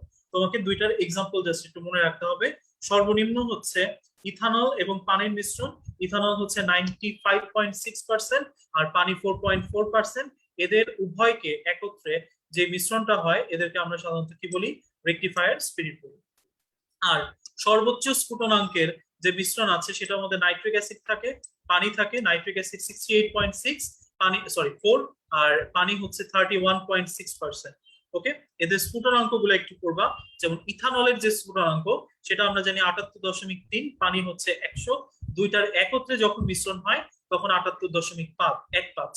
আর সর্বোচ্চ যেটা সেটা নাইট্রিক অ্যাসিডের স্ফুটনাঙ্ক 86, পানির হচ্ছে 100, দুইটার একীভূত হচ্ছে 120°C। ওকে, 120.5। তাহলে আলটিমেটলি এদের মিশ্রণের স্ফুটনাঙ্ক, এদের প্রত্যেকের আলাদা আলাদা স্ফুটনাঙ্ক, এই দুইটা জিনিস অবশ্যই একটু করতে হবে। ঠিক আছে, আচ্ছা এবার চলে আসো হচ্ছে বাষ্পচাপ পাতন। আমি কিন্তু এগুলো প্রয়োগ করাচ্ছি, সুতরাং একটু খেয়াল রাখবো, প্রয়োগগুলো কিন্তু ইম্পর্টেন্ট। ওকে, বাষ্পচাপ পাতনের প্রয়োগে মনে রাখবা যে কোনো ধরনের সুগন্ধি বস্তু অথবা অ্যানিলিন বিশোধন, এই কথা বললে আমরা বুঝবো সেটা অবশ্যই কোন পাতন প্রক্রিয়া হবে? বাষ্পচাপ পাতন প্রক্রিয়া হবে। ঠিক আছে, তাহলে বাষ্পচাপের মধ্যে তোমাকে বলতে পারে গোলাপ জল প্রস্তুতি, কিংবা বলতে পারে ইউক্যালিপটাসের পাতা থেকে সুগন্ধি তেল আহরণ, কোন প্রক্রিয়া? অ্যান্সার হবে হচ্ছে বাষ্পপাতন। অথবা জিজ্ঞেস করতে পারে অ্যানিলিনের বিশোধন কোন প্রক্রিয়া? অ্যান্সার বলতে হবে বাষ্পপাতন। তবে হ্যাঁ, যদি তোমাকে কখনো এই প্রশ্নটা বলে যে অবিশুদ্ধ অ্যানিলিন, তার মানে যদি অ্যানিলিনের সাথে অবিশুদ্ধ এই কথাটা যুক্ত হয় তাহলে মনে রাখবা এটা হবে হচ্ছে সাধারণ পাতন। এটা কার বইতে আছে? গুহ স্যার। ওকে, তাহলে অবিশুদ্ধ অ্যানিলিনের বিশোধন এটা হবে সাধারণ পাতন, শুধু অ্যানিলিনের বিশোধন বললে আমি বলবো এটা বাষ্পপাতন। ঠিক আছে, আচ্ছা এবার চলে আসো হচ্ছে নিচে, নিচের দিকে হচ্ছে আমার আছে ঊর্ধ্বপাতন। ঊর্ধ্বপাতনে আমার 4টা এক্সাম্পল আছে, এটা আমরা মোটামুটি ছোটবেলা থেকেই পড়তেছি, তো এটার ছন্দটাও সবার মোটামুটি জানা। আমি জাস্ট হচ্ছে আবার একটু লিখে দিচ্ছি। আমিনের কাবিন। ঠিক আছে, তাহলে আমিন মানে হচ্ছে কে? আমিন মানে আয়োডিন, কা মানে হচ্ছে কে? কর্পূর।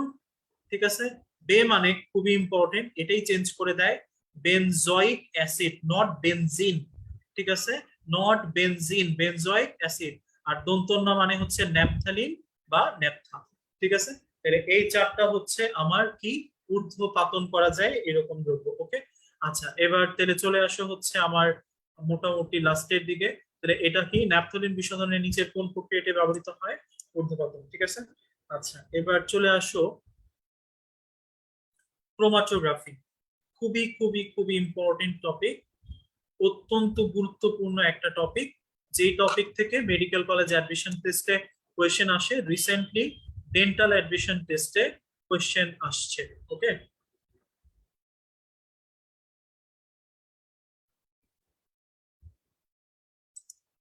আচ্ছা,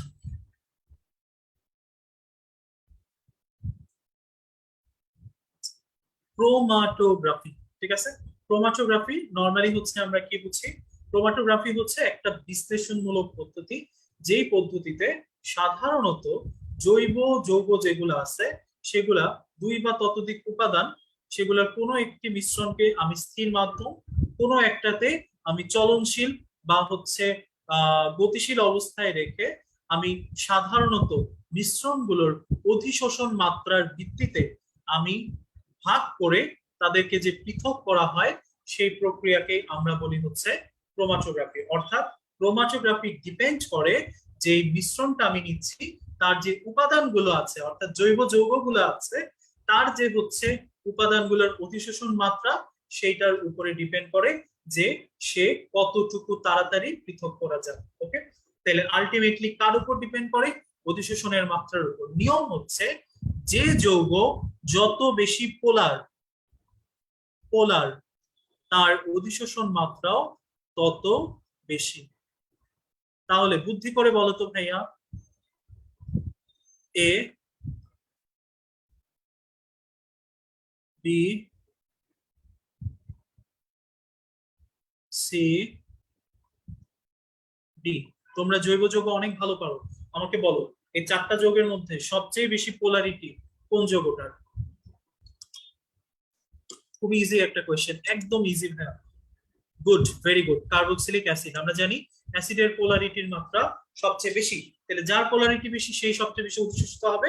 তাহলে ক্রোমাটোগ্রাফির ক্ষেত্রে সবচেয়ে দ্রুত অধিশোষিত বা পৃথকীকরণ করা যাবে হচ্ছে কার্বক্সিলিক অ্যাসিড গুলা, তারপরে অ্যালকোহল, তারপরে অ্যামাইড, লাস্টে হচ্ছে অ্যালডিহাইড। দেখো এই কথাটা এই জায়গাতেই বলা আছে, যে মিশ্রণের উপাদান যত বেশি পোলার তার অধিশোষণ মাত্রা তত বেশি। তাহলে পোলারিটির ক্রম হচ্ছে এটা।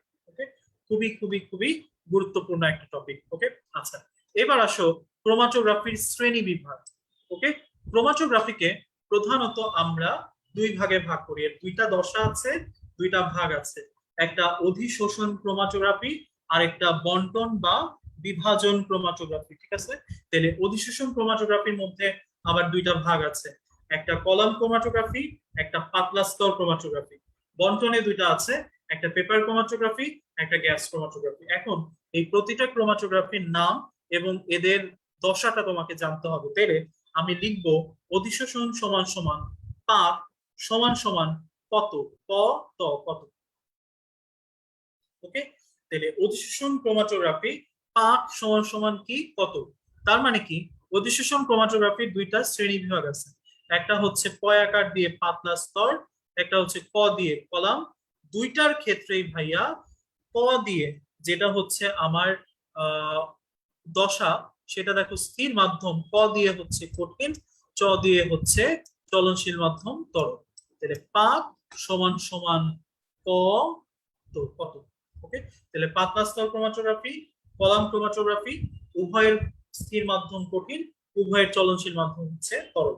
আর যেটা হচ্ছে গ্যাস পেপার ক্রোমাটোগ্রাফি, এটার দুইটা মাধ্যমে কি হয়, তরল হয়। তাহলে মনে রাখবা, যদি বলে সাধারণত কোন ক্রোমাটোগ্রাফি শুধুমাত্র তরল মাধ্যমের হয়, তাহলে অ্যান্সার হচ্ছে পেপার বা কাগজ ক্রোমাটোগ্রাফি। ওকে, আচ্ছা, এইবার চলে আসে হচ্ছে ভিতরে।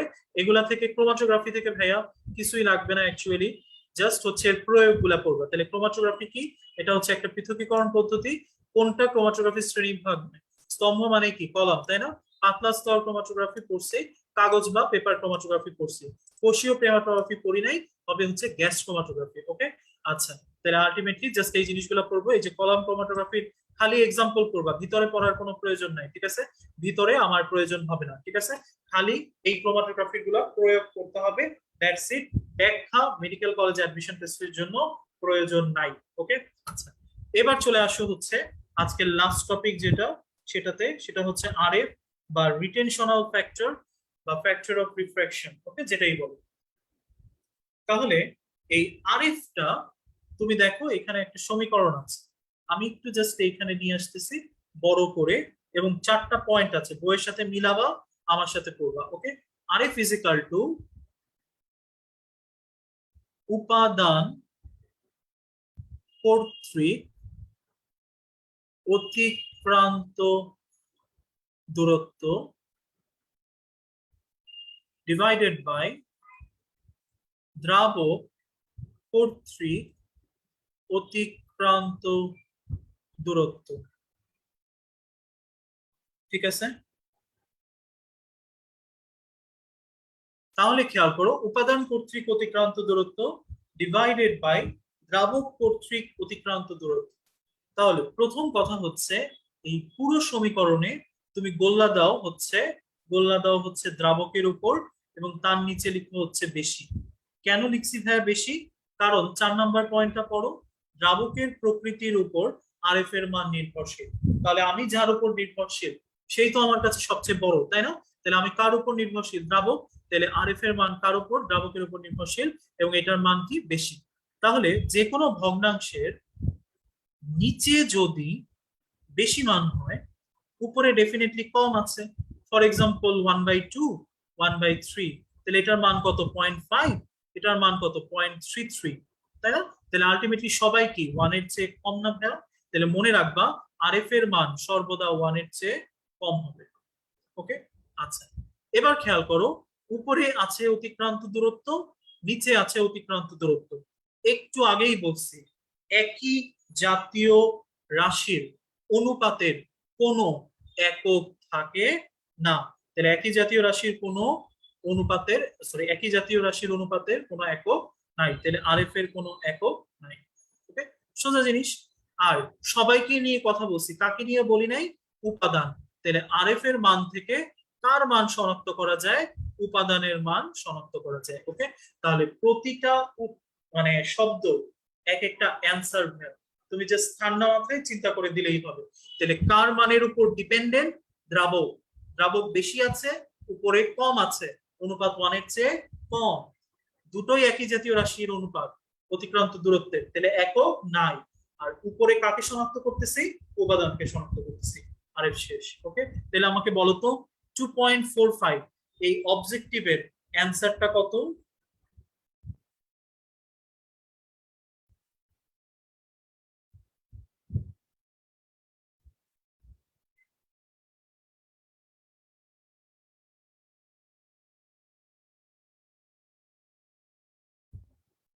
গুড। তাহলে এখানে আমার 1 এর চেয়ে কম হতে হবে আরএফ এর মান, 1 এর চেয়ে কম আছে 0.15। ওকে, তাহলে অ্যাডমিশন টেস্টের কোয়েশ্চেন গুলা কিন্তু ভাইয়া এরকমই হয়, এবং এত সোজা প্রশ্ন আসবে, কিন্তু তোমাকে অবশ্যই এই সহজ সহজ প্রশ্নের উত্তরগুলা ঠান্ডা মাথায় দিতে হবে। ঠিক আছে, তাহলে এই ছিল মোটামুটি হচ্ছে তোমাদের সাথে আমার লেকচার। এই লেকচারটার মধ্যে যেরকম অনেকগুলা ইম্পর্টেন্ট টপিক ছিল, অ্যাজ ওয়েল এস অনেক মুখস্থের টপিক ছিল। আমি চেষ্টা করেছি, যেহেতু 3টা লেকচারে ছিল ভাইয়া, তারপরও অনেক বড় অধ্যায়, প্রতিটাই মোটামুটি হচ্ছে অনেক সময় ধরে পড়াইতে হয়েছে। তো আলটিমেটলি মাথায় রাখবা যে হচ্ছে আমাদের এই যে পড়াটা, সেটা যেন সবারই একটু মনে থাকে। ঠিক আছে, তো আলটিমেটলি তোমাদের কারো যদি কোনো কোয়েশ্চেন থাকে কমেন্ট সেকশনে করতে পারো ভাইয়া। আমি কোনো কোয়েশ্চেন এখন পর্যন্ত দেখতে পাচ্ছি না, যদি থাকে তাহলে বলতে পারো।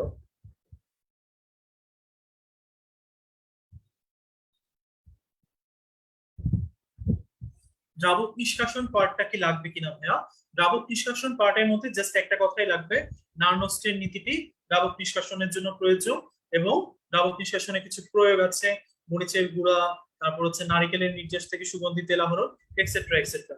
জাস্ট প্রয়োগ, আর মনে রাখবা দ্রাবক নিষ্কাশনে নার্নস্টের নীতিটা কাজে লাগে শেষ। ওকে, আচ্ছা ভাইয়া, কোন পরীক্ষাগুলো বেশি গুরুত্বপূর্ণ সেগুলো বললে ভালো হয়, মানে কোনগুলো পরীক্ষার জন্য ইম্পর্টেন্ট, যেটা ভাইয়া 100% দিয়ে দাগানো আছে। ওকে, যে টপিক গুলা, কারণ বইটা সম্পূর্ণ জনি ভাইয়া দাগায়, এবং আমরা আমরা নিজেরাও আমরা যখন চান্স পেয়েছি ভাইয়ার দাগানো বই দিয়ে চান্স পেয়েছি। ওকে, সো তোমরা ভাইয়া যেটাকে 100% দিয়ে দাগিয়ে রেখেছে, স্টার দিয়ে দাগিয়ে রেখেছে, ওইটা খুব ভালো করে মনোযোগ দিয়ে পড়বা, ওখান থেকে ইনশাল্লাহ কোশ্চেন চলে আসবে। ওকে, আচ্ছা ভাইয়া, মে 2019-এর হাজারি টা কি চলবে কিনা?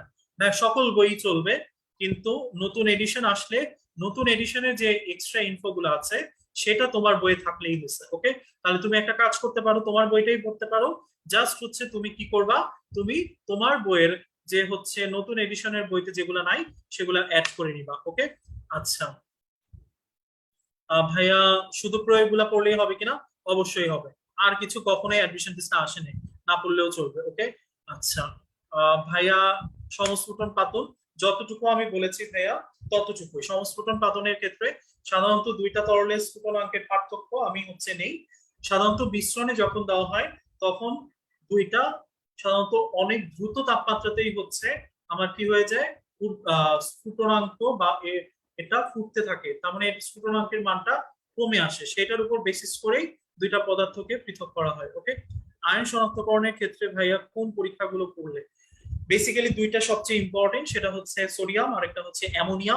আর যেগুলো হচ্ছে তোমার নিশ্চিতকরণ পরীক্ষা, সেগুলো পরীক্ষা একটাও পড়া লাগবে না ভাই। হ্যাঁ, মেডিকেলের জন্য অ্যাডমিশন টেস্টের জন্য, ইন্টারের জন্য তো পড়া লাগবে, কিছু করার নাই। কিন্তু মেডিকেল অ্যাডমিশন টেস্টে জাস্ট তোমার লাগবে কোনটা দ্রবীভূত হইলে কি কালারের পদক্ষেপ করে আর কোন যৌগটা ব্যবহৃত হয়। এর বাইরে বিক্রিয়া টিক্রিয়া কখনোই অ্যাডমিশন টেস্টে আসে নাই, ঠিক আছে? তাহলে নিশ্চিতকরণ গুলা পড়বো এবং হচ্ছে সোডিয়াম অ্যামোনিয়ামটা ভালো করে পড়বো। ওকে ভাইয়া, গুহু স্যারের বইয়ের মেডিকেল কম্পেনিয়ন বুক ফলো করলে কি ফুল প্রিপারেশন নেওয়া যাবে কিনা? আমার কাছে মনে হয় অনেক বেশি আছে, বেশি ভালো দেওয়া আছে, ঠিক আছে? মেডিকল যে সহায়ক নোট সেটাও যদি অন্তত হচ্ছে গুহু স্যারের ইনফো গুলা তোমরা পড়ে ফেলতে পারো, আমার কাছে মনে হয় মোর দেন এনাফ, ভালো করবে ইনশাল্লাহ। ওকে, আচ্ছা। আপনি কোন ইয়ারে, আমি কোন ইয়ারে বুঝি নেই ভাইয়া। মানে আমি কোন ইয়ারে মেডিকেল কলেজে চান্স পেয়েছি? 2013-14। ওকে, আচ্ছা।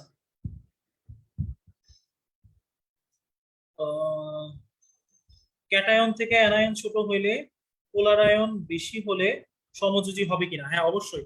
ক্যাটায়ন যদি ভাইয়া হচ্ছে ছোট হয়, অ্যানায়ন যদি বড় হয়, তাহলে এটা নিয়ম কার? ফাজানের। ফাজানের নিয়মই হচ্ছে সমযোজী যৌগের জন্য। ওকে, তাহলে তখন ওই যৌগগুলা সমযোজী বৈশিষ্ট্য বেশি হবে। ওকে, আচ্ছা। ক্রোমাটোগ্রাফি সব করতেই হবে কিনা? অবশ্যই, প্রয়োগ তো মাস্ট। ওকে, বাদ দেওয়া যাবে না। ওকে, দাগানো বইয়ের পিডিএফটা দিয়ে দিব আমরা, ডোন্ট ওয়ারি। ভাইয়া, আমাদের মেডিকেল কলেজ অ্যাডমিশন টেস্ট কোন মান্থে হতে পারে? Any idea? কারণ ভাই এটা ডিপেন্ড করবে তোমাদের হচ্ছে ভর্তি, তোমাদের এইচএসসিটা একদম যদি টাইমে হয়ে যায় তখন গভর্নমেন্ট ডিসিশন নিবে যে হচ্ছে কতটুকু সময়ের মধ্যে নেওয়া যায়। এখনো ওই আইডিয়াটা করা সম্ভব না। তবে তোমরা ধরে রাখো যে হচ্ছে মোটামুটি হয়তো এখন থেকে প্রিপারেশন শুরু করলে তোমার জন্য বেটার হবে। ওকে ভাইয়া, গুহ স্যারের বই কি ইম্পর্টেন্ট? অবশ্যই। 4-5 মার্ক গুহ স্যারের বই থেকে আসে, তাহলে যেই বই থেকে 25-এর মধ্যে 3 থেকে 4 মার্ক আসবে সেই বইটাকে আমি আনইম্পর্টেন্ট কি করে বলবো? ভাই, রিভিউ এক্সামে গুণগত রসায়ন পুরো নাকি? অবশ্যই রিভিউ এক্সামে গুণগত রসায়ন পুরোটা থাকবে। ওকে, আচ্ছা ভাইয়া, প্রতি অধ্যায়ের কি লেকচার শিট লাগানো বইয়ের অধ্যায় দেওয়া হয় আলাদা অফলাইন চলাকালীন সময়ে? হ্যাঁ, তোমাদের যখন অফলাইন ক্লাস হবে তখন নর্মালি আমরা যেটা অফলাইনে থাকতে আমরা করতাম সেটা হচ্ছে যে আমরা ছেলে পেলেদেরকে দাগানোর জন্য একটা টাইম দিতাম, তারা হচ্ছে দাগাতো, তারপরে আমরা ক্লাস শুরু করতাম অফলাইন। আচ্ছা ভাইয়া, রসায়ন অনেক কঠিন লাগে, এই জন্যই তো ভাই এটার নাম রস এবং আয়ন। কারণ হচ্ছে আলটিমেটলি বুঝেও পড়া লাগে, মুখস্থও করা লাগে, মজাও আছে, প্যাচও আছে। সো একটু টাইম বাড়াও ভাই এটার জন্য, প্রিপারেশনের জন্য একটু হচ্ছে তোমার রিভিশন বাড়াও, হয়ে যাবে ভাইয়া। ফুল সিলেবাস হবে কিনা অ্যাডমিশন টেস্টে, এই কোশ্চেন উত্তর দিতে দিতে আমি মানে মনে হয় যে এটা মানে একটা পেজ কোশ্চেন হয়ে গেছে। ভাইয়া মাথায় রাখবা যে অ্যাডমিশন টেস্ট ফুল যদি হয়, তোমার প্রিপারেশন তো ফুল, তুমি কেন ভয় পাচ্ছ? আর যদি অ্যাডমিশন টেস্ট শর্ট সিলেবাসে হয় তাহলেও তোমার লস নাই, কারণ তুমি এটাও করে ফেলছো। তো আমার টার্গেট হবে ফুলটাই পড়া, কারণ হঠাৎ করে যদি বলে শর্ট না ফুল কোর্স থেকেই হবে, তখন কিন্তু তুমি বিপদে পড়ে যাবে। সো তুমি ফুল কোর্সই নাও, যদি হচ্ছে হ্যাঁ পরবর্তীতে শর্ট কোর্স বলে তুমি তোমার পড়া কমাই দিবা। ওকে, আচ্ছা। হ্যাঁ, অফলাইন কবে শুরু হবে এটা ডিসিশন পরে আসবে। ভাইয়া, কাল তো অনলি 2.11, হ্যাঁ কাল অনলি 2.11 থেকে রেস্ট পর্যন্ত পরীক্ষা হবে। ওকে, সো ওকে ভাইয়া, থ্যাংক ইউ ভেরি মাচ। আমার মনে হয় যে হচ্ছে তোমাদের অনেকগুলা কোয়েশ্চেনের উত্তর হয়ে গিয়েছে। ইনশাল্লাহ হচ্ছে তোমাদের সাথে নেক্সট দিন পরশু দিন ইনশাল্লাহ 5টায় সলভ ক্লাস থাকবে, তখন ইনশাল্লাহ বাকি কোয়েশ্চেন বা বাকি কথাগুলো নিয়ে আমরা আরো আলোচনা করব। So thank you very much ভাইয়া। আমরা এক্সপেক্ট করবো যে তোমাদের পরীক্ষা আরো বেশি ভালো হোক। এমনিতেও তোমরা অনেক ভালো করতেছো, অনেকের মার্ক 90+, 95+ থাকতেছে, যেটা আসলেও খুব ভালো ব্যাপার। তোমরা যদি এইভাবে রেগুলারলি চেষ্টা করে যাও, ইনশাল্লাহ হচ্ছে আল্লাহ পাক চেষ্টাকারীদের সবসময় হচ্ছে পছন্দ করে এবং তাদেরকে সফল কাম করেন। ঠিক আছে, সো বেস্ট অফ লাক, ভালো করে পড়ো ইনশাল্লাহ ভাইয়া। ইনশাল্লাহ আমরা অনেক ভালো রেজাল্ট করবো। ওকে, থ্যাংক ইউ ভেরি মাচ ভাইয়া। আসসালামু আলাইকুম, আল্লাহ হাফিজ।